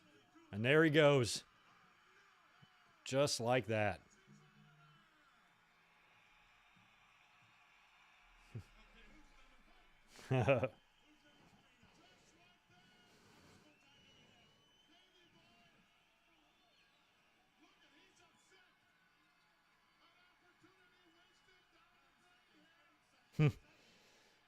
And here comes Flair.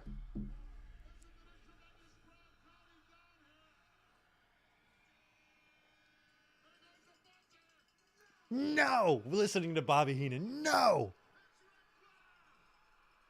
Oh, I'll never forget watching him come out. I had friends over, too, when this was going on. My friend and his brother. We all watched this together.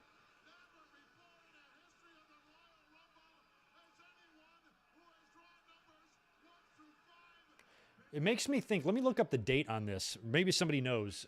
I feel like this might be a Saturday Rumble, because I remember staying up real late that night. If I had school the next day, I don't think we would have been doing that with me and my friends. So I feel like this might have been a Saturday show. Ric Flair and the Bulldog. These two guys would both be in WCW about a year after this. How crazy is that? So my sister texted me back. My niece, she's only 5. She's on the spectrum. And she said that she is not happy right now with the way everybody's freaking the fuck out at the house because those kids don't like loud noises and that sort of thing and commotion. They're screaming and hooting and hollering over there. She's like, yeah, she's freaking out a bit. She's very mad at us for being loud and screaming. I'm like, yeah, I can imagine.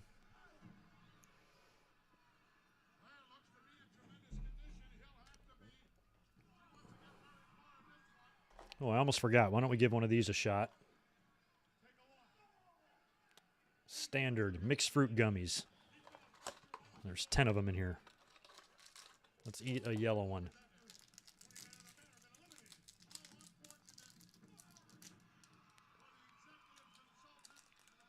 Flair cowering. Fuck out of here. Well, I hope Kansas City scores right away, man.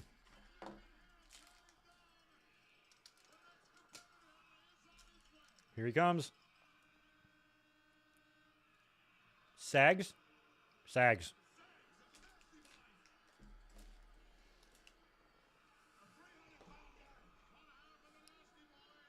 Okay. I don't know when it is. We are pro wrestling. Anybody else? You might know the answer to this. There's one. It might be this Rumble. We're probably going to find out. One Rumble. It was either this one or the one before. Knobs didn't make it because he was like stabbed by a fan or something. So we'll see if Knobs comes out. I think this is the Rumble. I think the previous year was when they first came in and they were both there. But I don't think we see Brian Knobs because of some shit that happened. He was injured or something. Some crazy story. Ha, it's funny you bring that up, Chris Miner. Thank you for the $5. Washington Redskins versus Buffalo Bills in the Super Bowl this year. Who you got? Oh, I forgot. We aren't actually in 92. I remember that Super Bowl well because the Detroit Lions got to the NFC playoff game against Washington that year, and they were just randomly good. They had like a great record.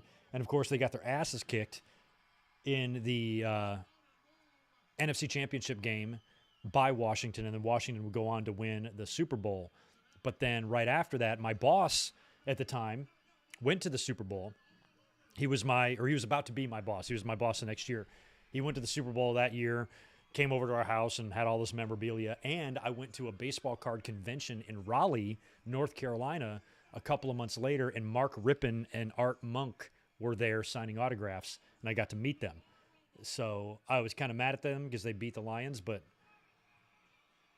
it was still a cool experience. Art Monk passed away. I think Mark Rippon's still alive. The Art Monk might still be alive too. I don't remember. Ooh, big power. Oh, see, even Flair took power slams differently. Ooh, Haku.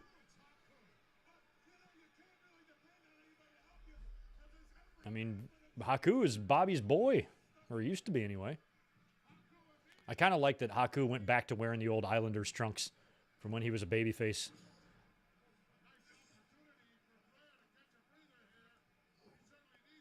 Interesting trio here of Flair, Davey, and Haku. I don't recall too many. This to me could potentially be the very first interaction ever between Haku and Ric Flair.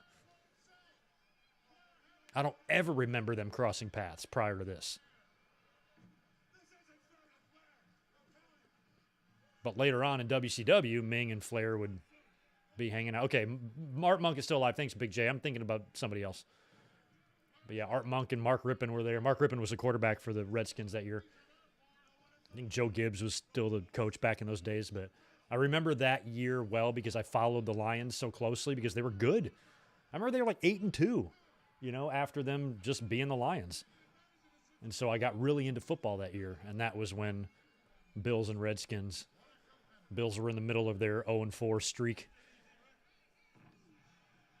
Or maybe near the end of it by that point. Who's got the ball? Kansas City. Who's got the ball?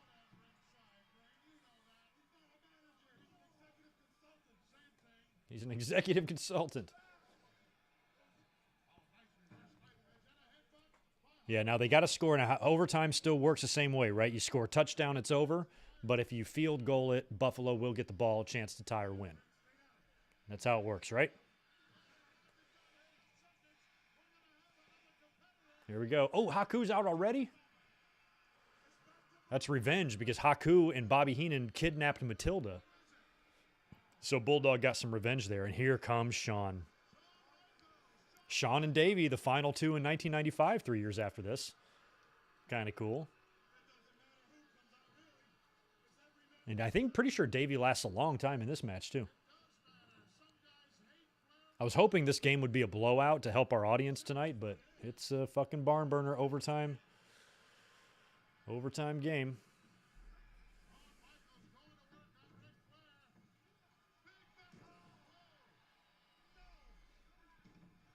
Oh, Sean. Did Sean just super kick Flair? Nice. We had an Islander, a Rocker, and a Bulldog all in there so far, and a Nasty Boy. A lot of tag teams. And a Horseman.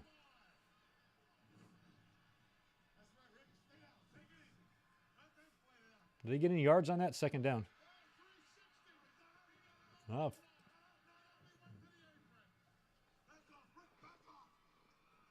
I'm glad it's not the finish of the Rumble right now going on with this game, although this game could last a while. You got to have a winner. Oh, yeah, I'm sorry. I love you. Good point, Raymond Fran. Look at this little matchup here with Flair and Sean. And Flair and Sean had worked either a Coliseum video or maybe it was Primetime Wrestling right at the tail end of the Rockers, maybe like a month before this. Rockers were still together, but Sean was starting to be a dick. And he had a hell of a match with Ric Flair on TV that was so good. Look it up. I'm sure it's findable wherever it is. I know I've got at least 2 copies of it somewhere, but it's good. That might have been one of the first indicators that, oh, Sean could be a single star because he had a great outing. Oh, Lord. Kansas City with a big run. This game is about to be over. First and goal. Tito! Fucking Santana. Tito and the Bulldog, former WrestleMania 3 tag team partners. I can't recall Santana and Flair getting it on too many times in the past. Tito would work against Shawn at WrestleMania. Game over.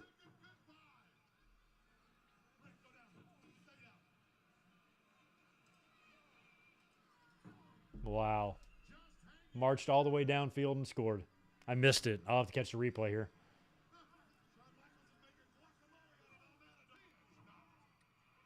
I mean, they came all the way back to tie. They did what I thought Brady was going to do today against L.A. Wow, perfect little spot to Kelsey. Is that Kelsey that got it? No.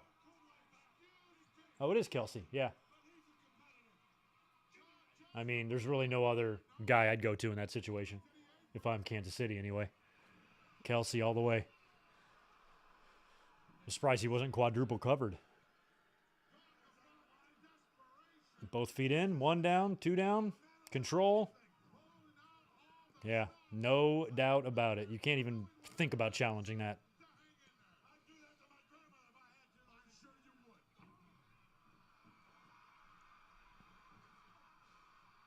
Yeah, Tito's right next to me, and he looked up when I called out for Tito. Flying forearm. Flying jalapeno.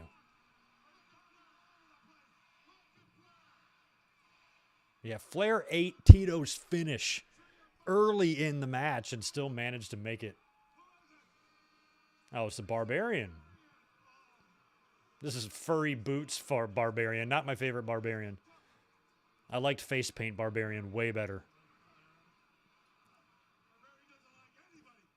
Up until a few years ago, as far as I knew, Barbarian was still doing indie bookings, but I'm not sure now.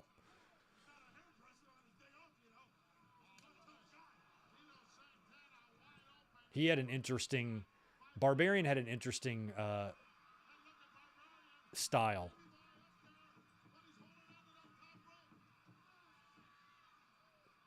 He could be kind of intense like Hawk.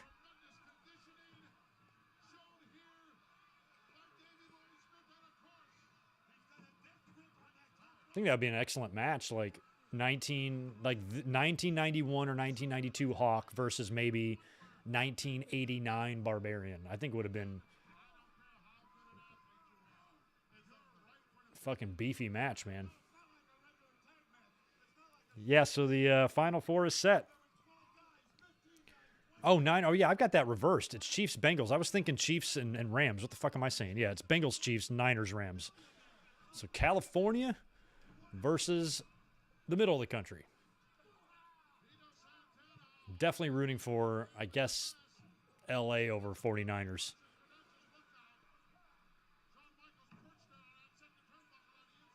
Sean doesn't know who to jump off on there.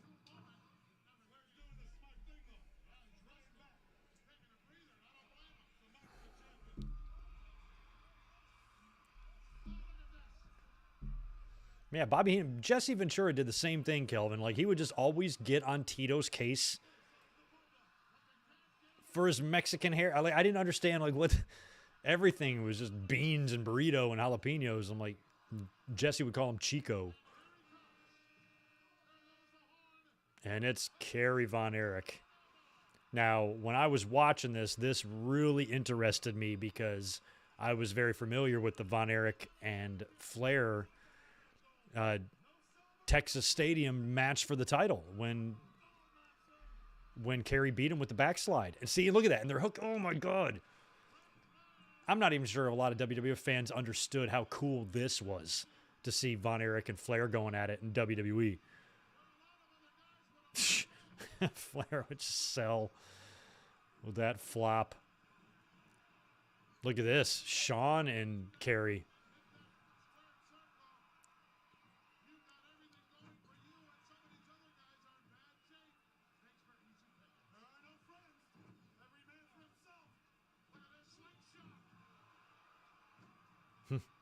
Shawn and Davey, man. Shawn would be taking that IC title off of Davey in about 10 months, 9 months, whatever it was.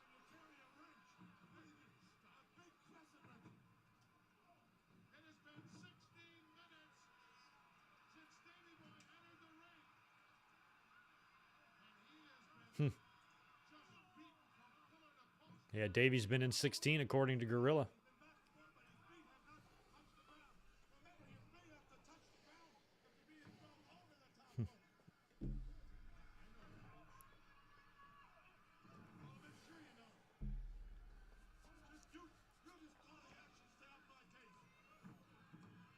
Yeah, well, I mean, Von Erich wasn't in a good spot. He committed suicide. I know it was February of 93, and this is January of 92, so he'd only be with us for one more year, which is sad. And I'm trying to think if this other Rumble, too, I don't remember if it happened here, but not only did Von Erich and Flair happen, I think Piper and Valentine might have a run in here, too, in this match. I can't remember, which is also very cool from the first Starrcade dog collar match they had.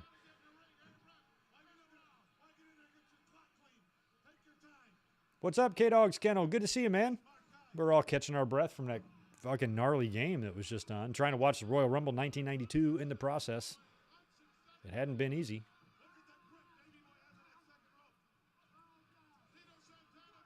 We got, what, 7 guys in there? Shawn, Repo, Von Erich, Barbarian, Tito, Flair, and Davey.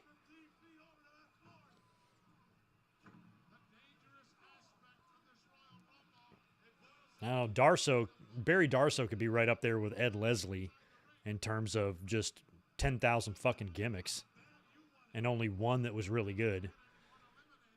I guess Crusher Khrushchev wasn't bad, but Smash was the shit, you know?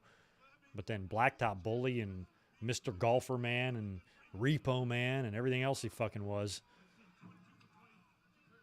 the Drizzlings.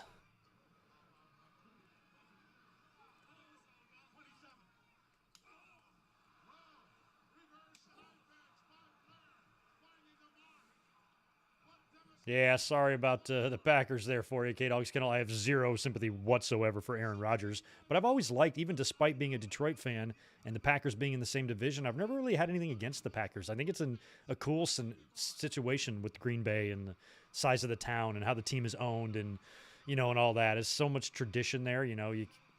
I appreciate the Packers, but I've had just about enough Aaron Rodgers shit. And there's Valentine. One year, he went about like 40 minutes.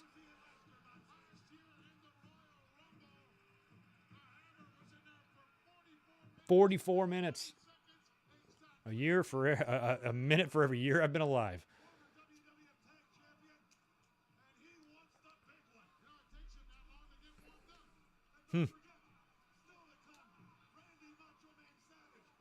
What's up, Barry MK? Oh, man, thanks for the $2. I would love to do Royal Rumble 99.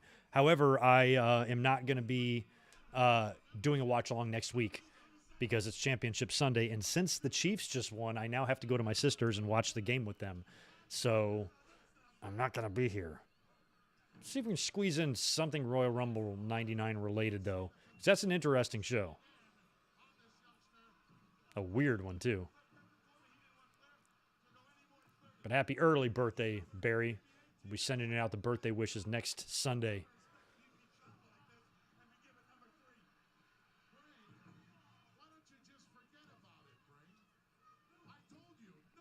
Yeah, Greg the Hammer Valentine, Rick Martel, and Bob Backlund were the 3 early Rumble marathoners that really had a lot of time in there. Even the model, who was, nobody ever cheered him, you know? He got some props after his performance.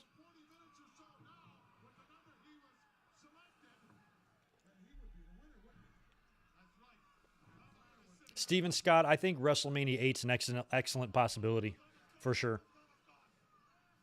I definitely want to do 10. I was going to do 10, 20, 30. I know I'm going to do 10, 20 for sure. 30 is still on the fence because I don't know if we even want to watch that one, but we might do it. But I like 8. I like 23. I like 25. I like 4. Here's Nikolai Volkov. WrestleMania 4 might be fun. WrestleMania 3 might be fun.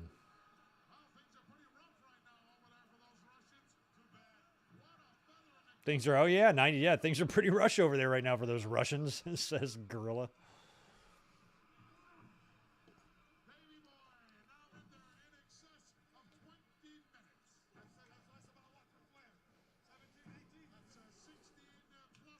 Remember back in these days, my dad would sometimes want me to watch the news with him, not like the local news, but like Peter Jennings, like he would want me to always kind of like be somewhat aware of what was going on.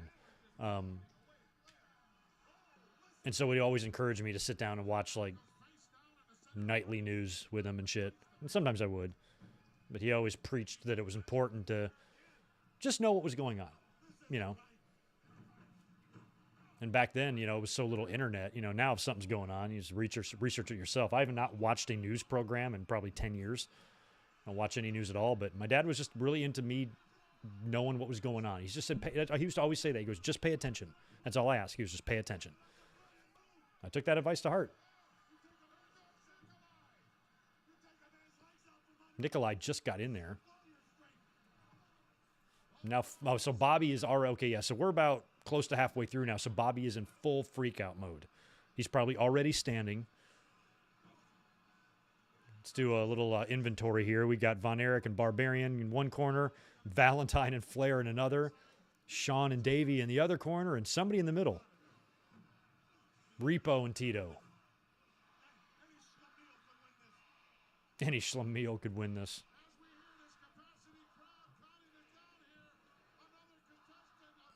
Yeah, Valentine was babyface. And Boss Man is out running. Who's he going for? Repo Man? Repo got the hell out of there. He's unload on everybody. He's got some history in there with a few of these guys. He's definitely got history with Barbarian from the Bobby Heenan feud. Oh, Valentine's out already.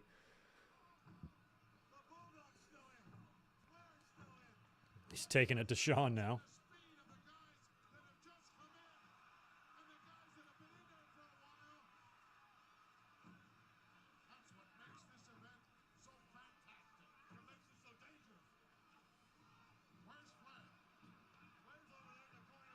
Damn, Repo Man went for a ride. Where is Flair? Oh, he's over there with Tito.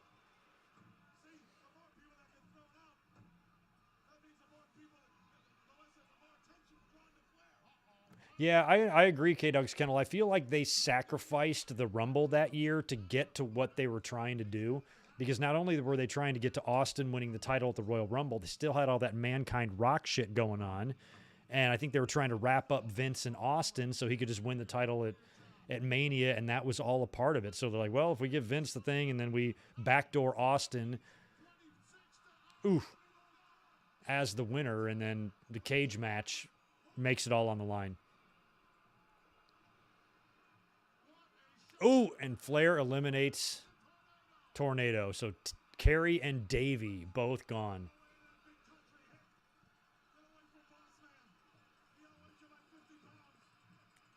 But I think what dictated that Rumble 99 was the Mankind Rock feud going on and the fact that Mankind was actually champ at that time. Oof. But I do think you could have had Austin just win the Rumble. Oh, it's Herc. Austin could have just won the Rumble and still worked the cage match against Vince. Like, I think it would have been better for Austin to say, I'll put my title shot on the line, just like Shawn did against Owen at In Your House in February, a couple years before, and I think it's happened more than once. That would have been better. Austin be like, I want you so bad that if you'll face me in a cage match and you beat me, I forfeit my chance to go to WrestleMania. It seems like Vince would have still taken him up on that. Probably would have been a better way to do it, but I remember definitely not being thrilled about Vince winning the Rumble.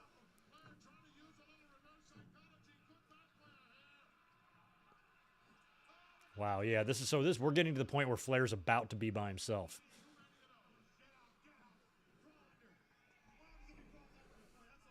Hey Brian, I agree about Boss Man's punches, and he was so like fat. You see the way he came sprinting out of the aisleway there?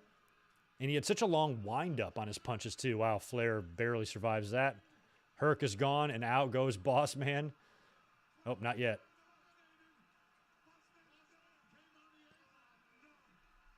Big Bubba and Flair meet again. Oh, thumb to the eye.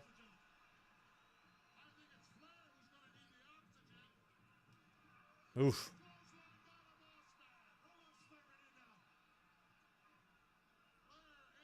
Ooh. Yeah, high kick by Boss Man. Fucking Taekwondo fucking kick.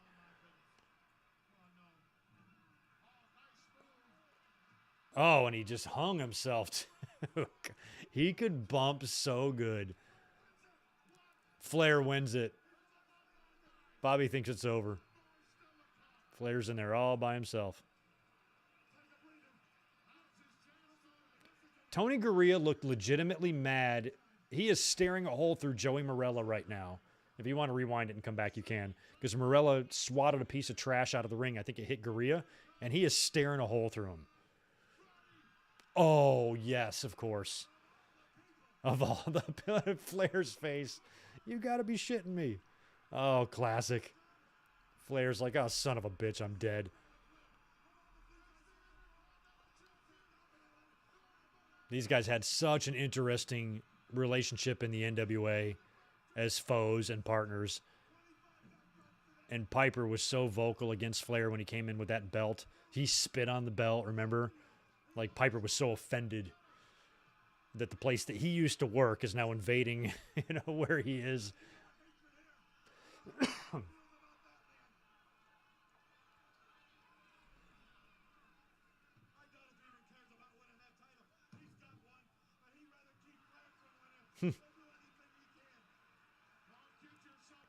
And the funny thing is, aside from possibly a primetime wrestling episode or a Coliseum video, I don't recall seeing any Flair Piper one-on-one matches in WWE.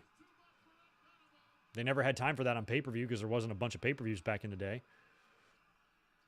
So when it happened, it would probably have to be MSG show taped for video. Fucking airplane spin. Does anybody do the airplane spin these days? Oh, a sleeper.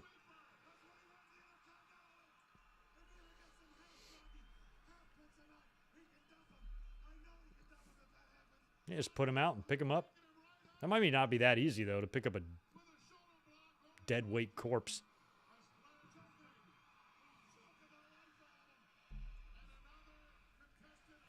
Yeah, Flair's reaction was up there with Austin's reaction to Brett last week.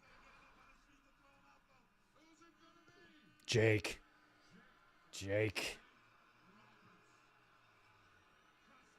Trust me. Piper and Jake.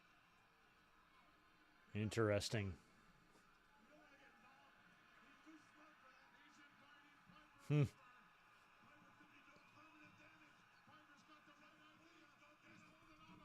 Oh, and Jake attacks, motherfucker.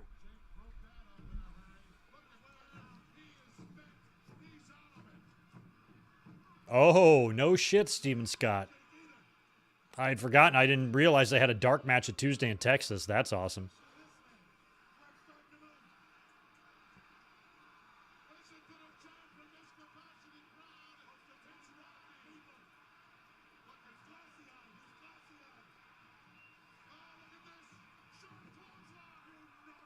I remember how 1992 felt. It's kind of hard to say that, but think back to when you were a kid. Think about a year when you were like an early teenager. You know what I'm talking about. Like, you can feel the year. Like, and I remember 92, the music, the trends, what was going on in the news, what I was doing, what school was like. Like, I remember all of it. It's a kilt. It's not a skirt. He's happy because Roddy saved him. He saved Flair. And now Heenan turns on him. You no good skirt wearing freak. Oh my God.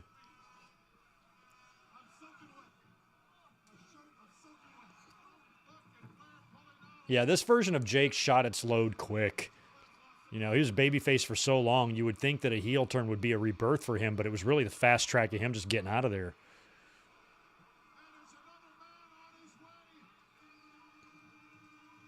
Oh, and it's Duggan. Okay. Was Piper the guy Duggan was obsessed with in Legends House? Like he basically single white femaled Piper, and he kind of is. They're wearing the same shit. They're totally twinsies.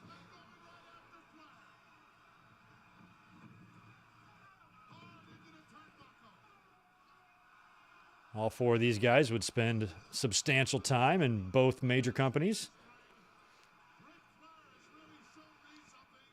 Doug and Flair, Jake and Piper.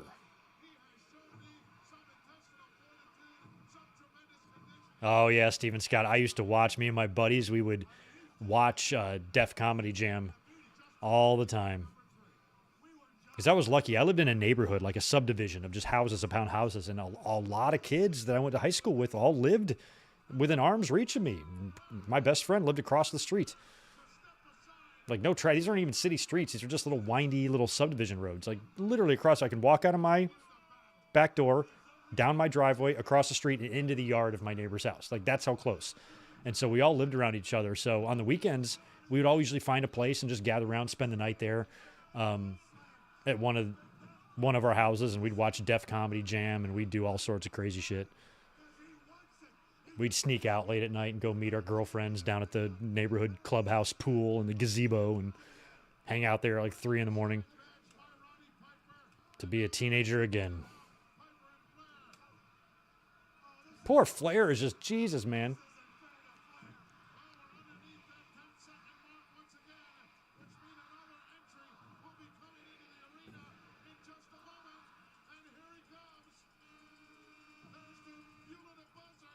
Erwin. It's like a jacked up Jameson.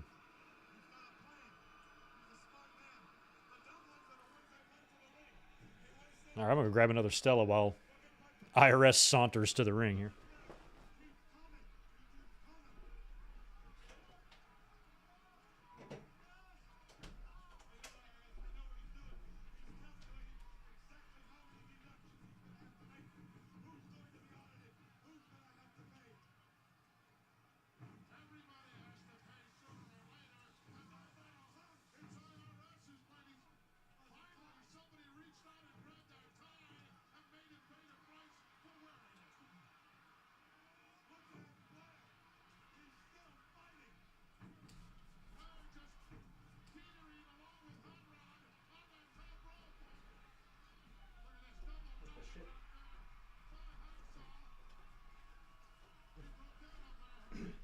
All right, I'm back. Sorry about that.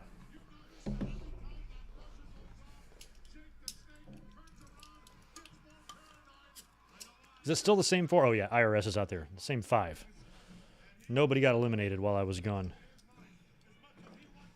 I grabbed a beer out of the fridge, set it next to the fridge, ran in the other room to check on my cat real quick, and then came back and forgot where I put the beer, and I'm like looking around for it.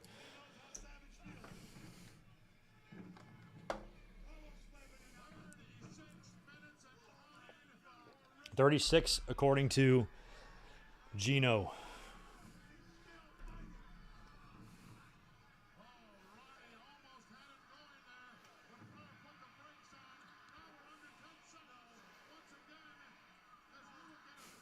All right, I got another funny Def Jam story for you. Snuka.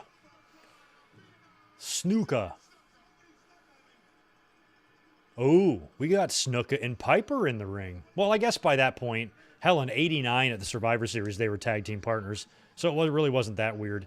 But that was weird enough. It amazed me, even back in the 80s, how WWE would have brutal feuds. Steamboat Savage, Piper Snuka, Hogan Orndorff.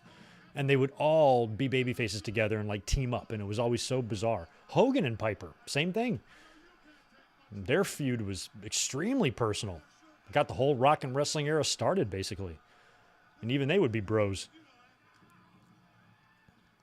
Back one night, remember I was telling you guys about how we'd just gather up at one kid's house and we'd all crash there on a Friday or Saturday night. And we were all at my buddy Brett's house one night, probably 4 of us. And Def Comedy Jam was on. And we turn it on HBO and we're watching it. And it's on kind of loud. And my friend's dad, who's just this fucking honky, he comes in the other room and he's like, what the? Because he can hear the language and shit. And he's like reaming us out.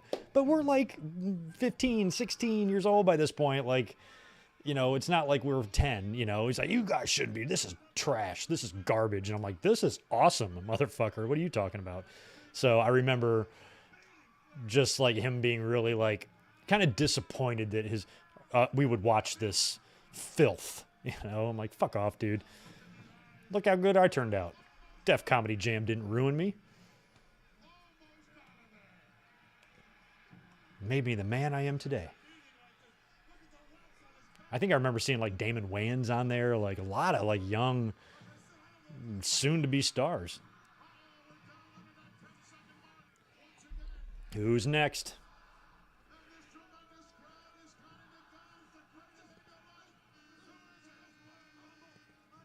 Ooh, Undertaker. And him and Jake are not broken up yet. So Taker's heel. Pretty sure Hogan dumps him out.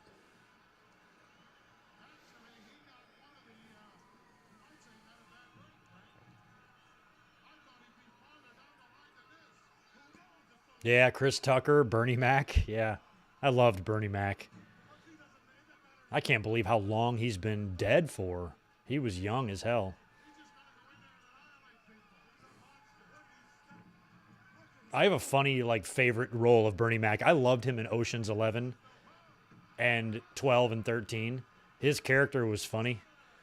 I don't know why. I just got a kick out of him. Especially in, like, 11. There was just something about him I just always cracked up. Denim like a jean. Just watch that movie. Denim like a jean. I used to always say denim like a jean. Because the guy's name is Denim, and he goes, oh, yeah, denim like a jean. It's just fucking hilarious. Loved Bernie Mac.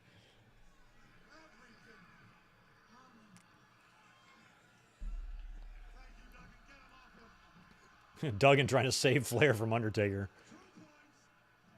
If I was Flair, I would just duct tape my head to the middle rope. I'm like, now try to throw me over, asshole. Maybe to the bottom rope to make it even harder.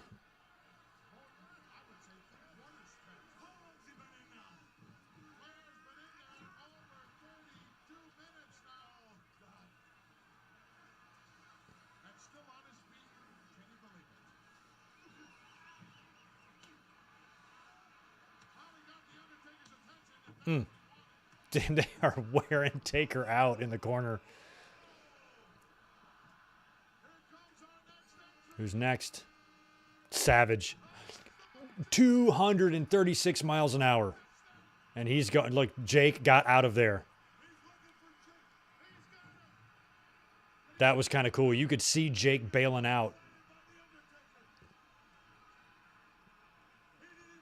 Is this the year they fuck up and let Savage eliminate himself and let him back in? I think it is. The pay-per-view we watched last week, Mil Mascaris eliminated himself, but it shouldn't have even counted. And there goes Jake. Or I thought he was out right there. I was going for his top rope elbow. Jesus. Oh, no, he's not. Double axe coming to Jake. Jake doesn't know what's going on. Let's see. Now Savage jumps out after him, right? And boom, and he's gone. And Bobby immediately calls it and says, Savage jumped out. He eliminated himself. Mistake of a lifetime. But since that wasn't planned, they let Savage get back in there and they explain it away, I think.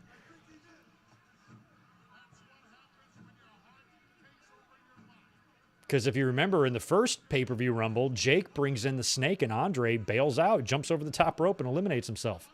That counted. And then in the one we watched last week, Mil Mascaras steps outside of the ring to the ring apron, then climbs to the top and dives to the outside. So was that really an elimination? He didn't go over the top rope. He went over the turnbuckle maybe, but he had already climbed to the outside of the ring. Like it shouldn't have counted. See, yeah, they're letting Savage stay in. It's Joey Morella and Earl out there, it looks like. In terms of the refs. Population 420. You know what? I missed your hello the other time. Last time I streamed, I felt bad that I didn't see you and say what's up. So good to see you, my friend. I met him at SummerSlam this year. Took a picture. I hope to be back in Vegas this May for Double or Nothing. Yeah, I think they wanted to keep Savage in the ring longer. This wasn't this planned spot for him to get eliminated, so they kind of let him get back in there. It's a good thing he wasn't planned to win because that would have been a controversial deal.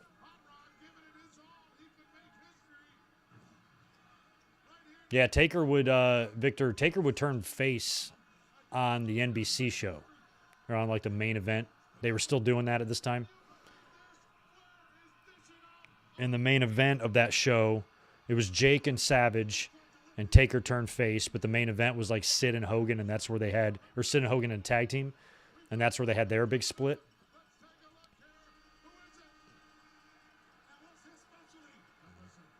Berserker. Oh yeah, Fuji is with him, huh? Yeah, I think the main event was Hogan, Sid against Flair and Taker. So then I don't know if Taker did it before or after. Yeah, it was May. So maybe that match happened before. I don't fucking remember.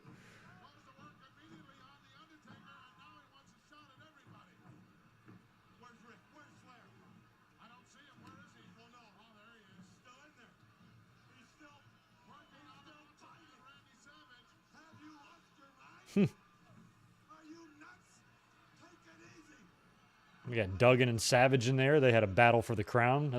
That's where Savage got the crown from, was from Duggan. Weasel your way out. Piper is still in there, right? Is he on the ground? Does Taker have hold of him? Yeah, there's Piper. Piper and Savage never had much to do with each other around this time either. They wouldn't hook up until WCW. That was the first time I ever saw Savage and Piper work, was WCW.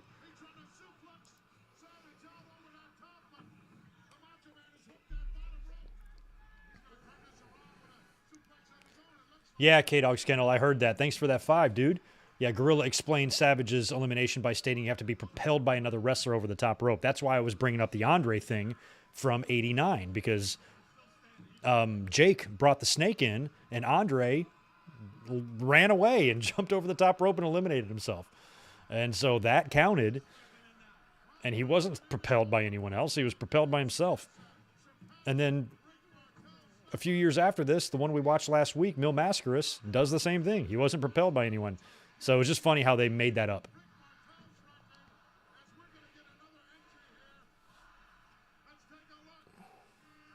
Sean Ross Sapp has got an interesting, I think it's a 2-piece thing by now, some Royal Rumble by the numbers stuff you can look up. Some interesting stats and shit in there.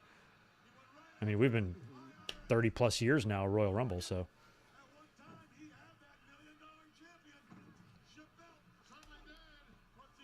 That $1 million champion, ship belt.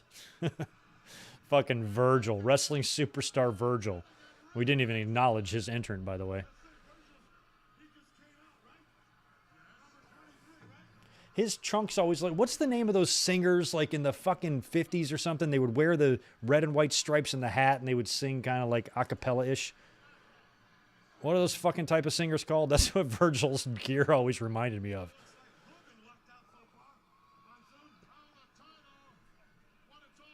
Yeah, Michael, good point. Thank you for reminding me. Ahmed Johnson eliminated himself as well. But that's what you got to do. You know, at some point, I cannot believe that we have not had a closer call than what we had in 2005.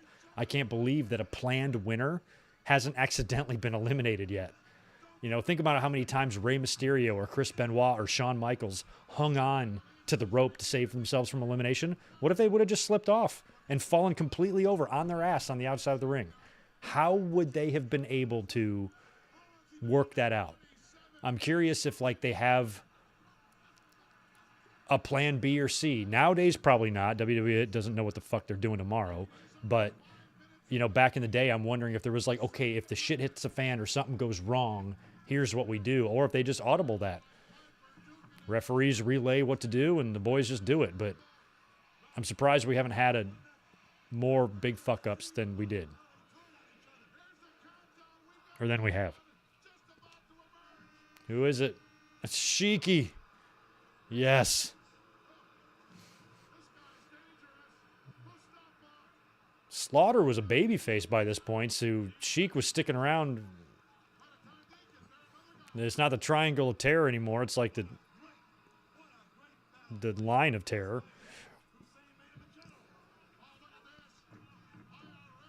Colonel Mustafa. Jesus. I remember being blown away, even at my age at this time, thinking, I'm like, how the fuck are they trying to, like, they did not, it took them a while or something to mention that he used to be the Iron Sheik. I'm like, are they trying to pretend that we don't recognize that this is the fucking Iron Sheik? But then they brought it up, and it was brought up in magazines too, and he wore the same boots. But I just think it would have been cool if he was still the Iron Sheik. But it had to fit the Iraqi shit, so.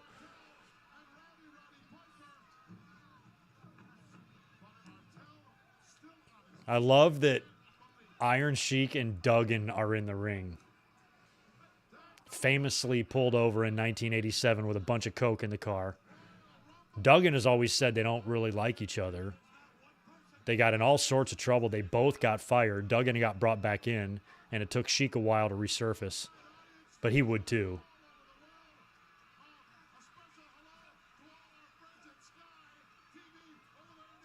Oh. Taker saves Flair. So look at this. We've got Flair, Taker, Savage, and Piper all battling in the corner there. Hogan ain't even out there yet. This might be him coming now, actually. I know. Now Duggan and Sheik are going at it, if you don't notice. It's Ricky Martel. Well, Valentine didn't last very long, so I don't think Martel will either, coming in this late. Iron Sheik is a Twitter legend, but there ain't no fucking way Iron Sheik is making any of those tweets. Hopefully that's just somebody who knows him and knows what he would probably say if he could complete a thought.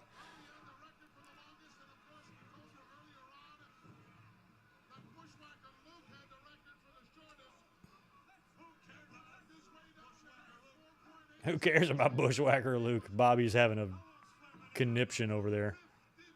50 for Flair. Hey, look at this. Rick Martel and Ric Flair back in the day, mid-'80s. They had an AWA versus NWA championship match against each other that I think Bob Backlund even made an appearance in.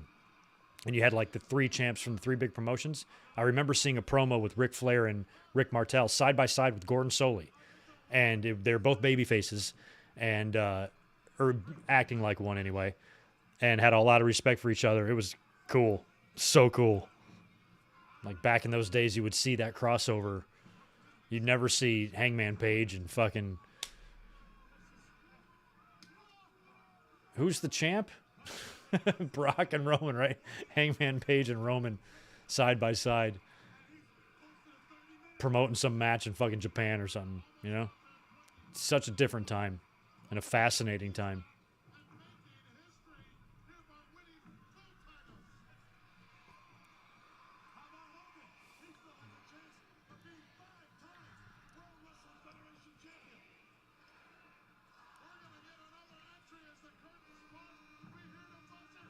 It's the Hulkster. You know, that's a good point about Charlotte. I didn't even connect that, Justin. This is the 30-year anniversary. Charlotte has declared herself for the Royal Rumble. How can you not have her win? But I think she'd be a guarantee had Ric Flair kind of not, if Ric Flair was number one, still working for the company, and number two, maybe has not suffered the controversy storm that he's had in the past few months. So I don't think that's a given that she would win, but maybe if they just have her win and don't focus so much on the 30-year deal with her dad, let her personally enjoy that, but maybe not make that a focus on TV so much. You know, I could see that. But for her, I think it would be cool. You know, even if you hate Charlotte, they all got Hogan cornered here. I think that would kind of be cool for Charlotte, like her or not. I wouldn't hate it. But it might not be a given considering that Flair is not exactly the most desirable. Up here goes Taker. Well, Hogan, enjoy your last good moment against Hogan. And there goes Berserker, 2 in a row. Now, if that was Pat Patterson saying, when Hogan, you come out there, you first eliminated The Undertaker and then the Berserker. I know that's not how he sounds. That's how he sounds in my head.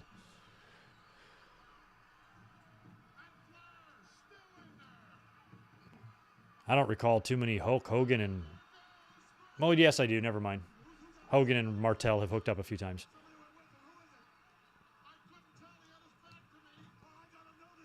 Yeah, I didn't catch who went out either. Virgil and Duggan gone. This has got to be Sid. Are we down to our last guy here? Or we got Slaughter coming too. Might be Slaughter. Skinner. It ain't Slaughter, it's Skinner. What's up, Chris Maycock? How you doing? I know Brian Hipp that Charlotte's already won the Rumble, but who fucking cares? We get a Rumble every damn year. So, Bayley can still win another. Like, I can see them. If I was going to give Charlotte another Rumble, because she'll win another one in her career. Of course she will. I'd do this one.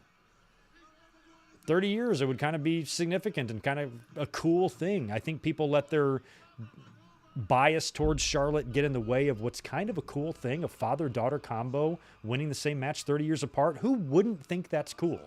I think it's because Charlotte is Charlotte, and that just turns everybody off. But I don't think Charlotte winning the Rumble would harm Bayley in any way. Bayley's going to come back to welcoming arms, not only from the company, but especially from us. We fucking miss her, man. So, yeah, I'd love Bayley or Bianca Belair to win the Rumble. Totally. But I don't believe that it has to always go to somebody new. The Rumble is also designed for established stars. Look at the first 5 if you need that answered. I mean, Hogan won 2 of them as champion. So why can't Charlotte do the same thing? Why is it not okay for her to do it, but it was okay for them? Just trying to be fair.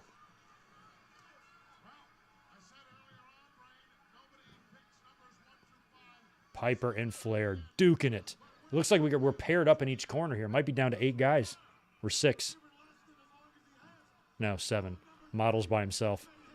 Hogan and Steve Kern getting it on. I don't think we've seen too many Hogan and Skinner matches.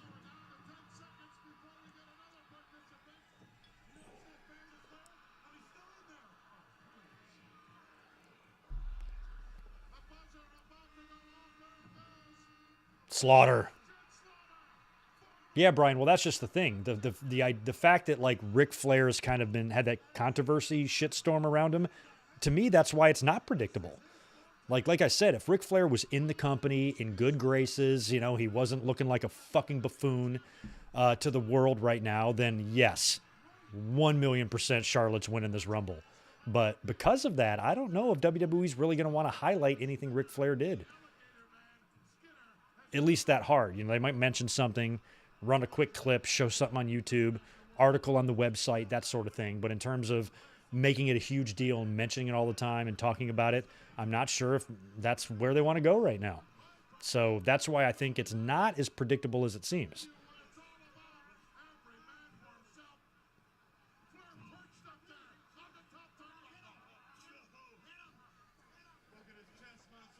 Hogan and Skinner isn't exactly a marquee match. It could be. We should give him a chance. Skinner, Hogan. For all the marbles. Hogan maybe will put the kid over.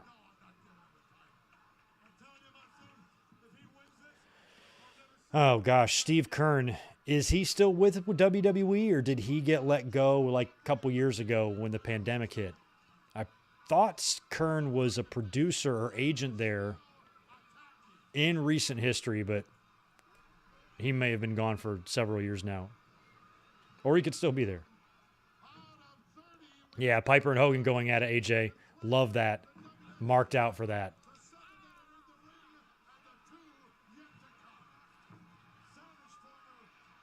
They had not really come to blows at all prior or after 1986.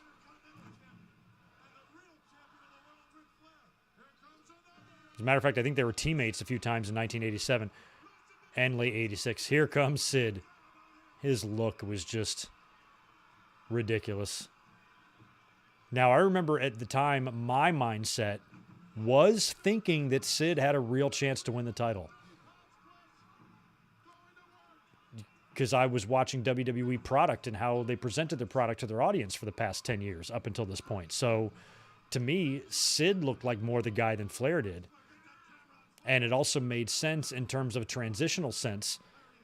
If you wanted to move the belt from Hogan to Sid without having that babyface match and having to beat Hogan, then you use a transitional guy like an Undertaker or even a Flair to get there. And that could have been what they were doing here. Putting the title on the line at the Rumble, Sid wins it, and you pass that torch from one mega babyface to the other, just like you did in 1990. But in this time, instead of Hogan sticking around, he goes to make movies and retires for a year, and Sid's got a chance to kind of carry the company as a babyface replacement to Hogan. I wonder what that universe looks like. If it exists in the multiverse, like I wonder how that would have gone. Would it have been better or worse than what Flair did? I don't think it would have been any worse. Because I think people can argue that Flair's run in 92 was cool, but it wasn't really legendary. You know? His two quick runs. This one lasted 3 months, and next one lasted like 1 month.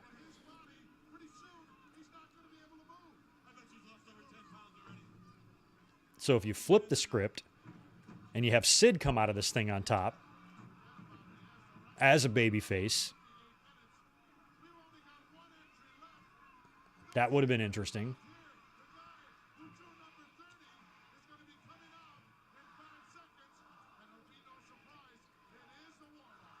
It is the Warlord. Thanks for spoiling it, Gorilla. It'd be funny if it was Doink.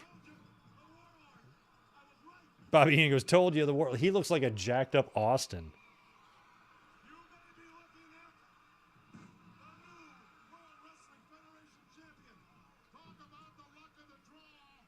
Kid Gruesome. Hard to argue against this one.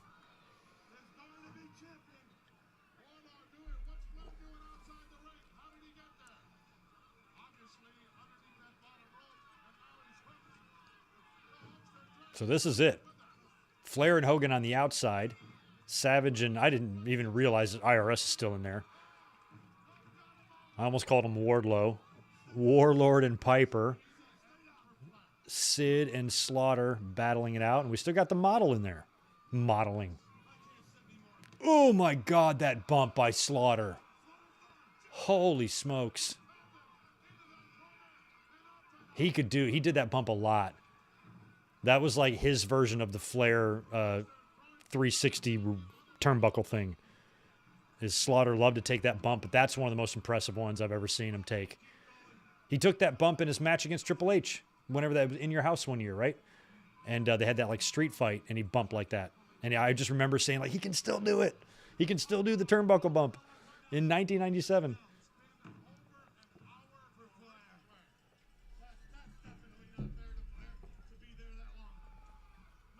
Yeah, Wardlow seems cool. I watched a few minutes of a shoot interview with him. Seemed down to earth and didn't seem like he had a lot of bitter things to say, you know, which is kind of what I look for. If I'm going to take someone seriously, who's out? They don't have too many axes to grind. I'll usually listen to them more. Oh, good. IRS is gone because if he would have won, that would have been awesome. So we got Hogan, Wardlow and Sid, Piper, Flair, Model, and Savage. And there goes Warlord. Now we got some serious legends in there. Everybody in here is a Hall of Famer. Everybody. Flair and Sid should have been, or I'm sorry, Martel and Sid should have been in so long ago. Everybody else is. But Martel is criminally overdue. I think Rick Martel should have been in that 2004 class. Oh, Justice eliminates Piper and Martel. Always got that yellow thing on his armband, Sid. He wore that last week when we watched him face Shawn for the title at the Rumble.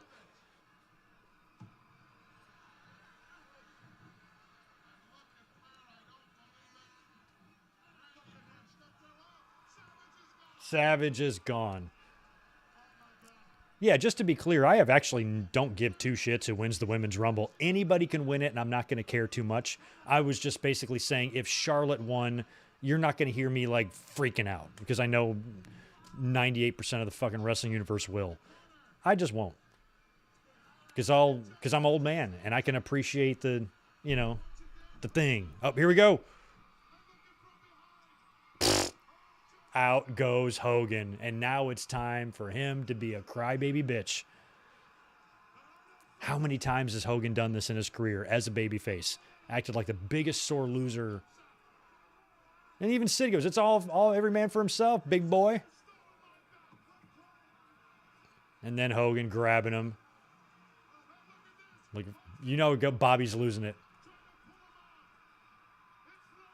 Oh, and he slipped on him.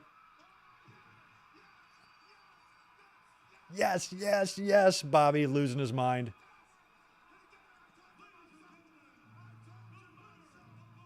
I loved Ric Flair's WWE theme.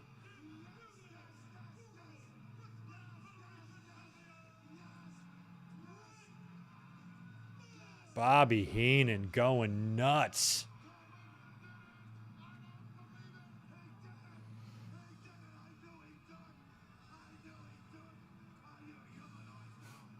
You humanoids. And he bails out. Look at Perfect's back out there. I don't think Perfect was out there the whole time, right? He just ran out here at the end.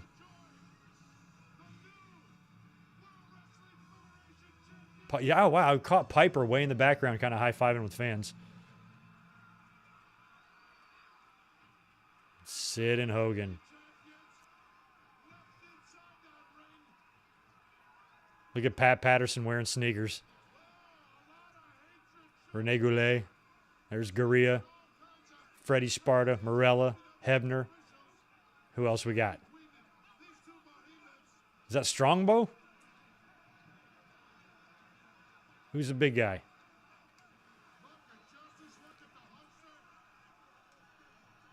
Yeah, it's Strongbow.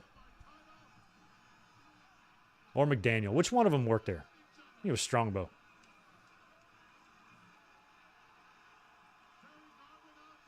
Terry Garvin's there.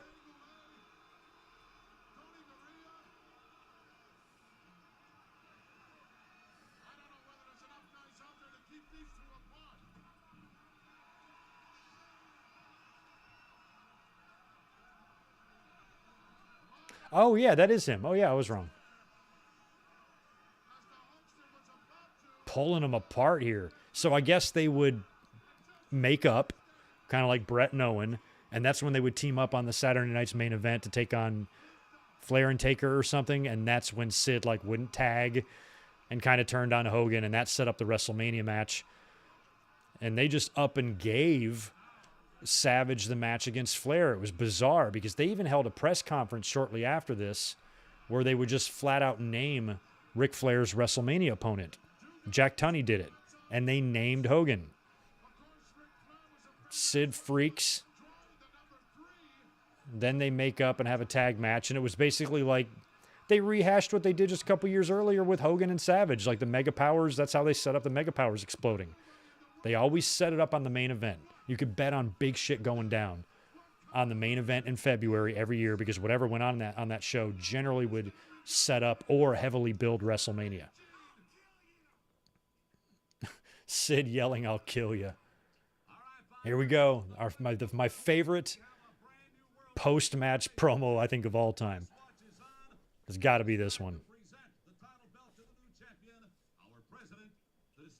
Oh, yeah, both refs. Yeah, the twin refs were out there. Becoming the undisputed champion of the World Wrestling Federation. Want me to say, after Veer distorting the belt, to proclaim me the real world champion, I'm going to tell you all with a tear in my eye. This is the greatest moment in my life. When you walk around this I kept pausing this part over and over again a couple of days ago trying to get my thumbnail to get in the right spot. is the only So I've already seen this a bunch this week. in the wrestling world that makes you number one. When you are the king of the WWF, you rule the world. Think about it. I like how Flair said this is the only trophy in the wrestling world. Like there's bitter shit with him in WCW, you know? It was surreal to me as a 15-year-old. I could not believe I'm sitting here watching Ric Flair hold the WWE title. It was just weird. Took it to Hogan, took it to The Undertaker, took it to whoever got It would be like Cena winning the AEW title. That's probably the closest thing I can think to how a modern fan would think of this. Maybe even Roman. Roman might even be a better comparison. Put that cigarette out. There's the line. Because Cena's been 20 years in. greatest moment of my life. I want to jump. I want to party. But I got to tell you like this. For the Hulk Hogans and the Macho He looked good with that belt, though. Vipers and the Sids. Now it's Ric Flair. And y'all pay homage to the man. No problem, Rick. I will pay homage to the man. I love it. I love it, too. Oh, what a Royal Rumble. Fantastic.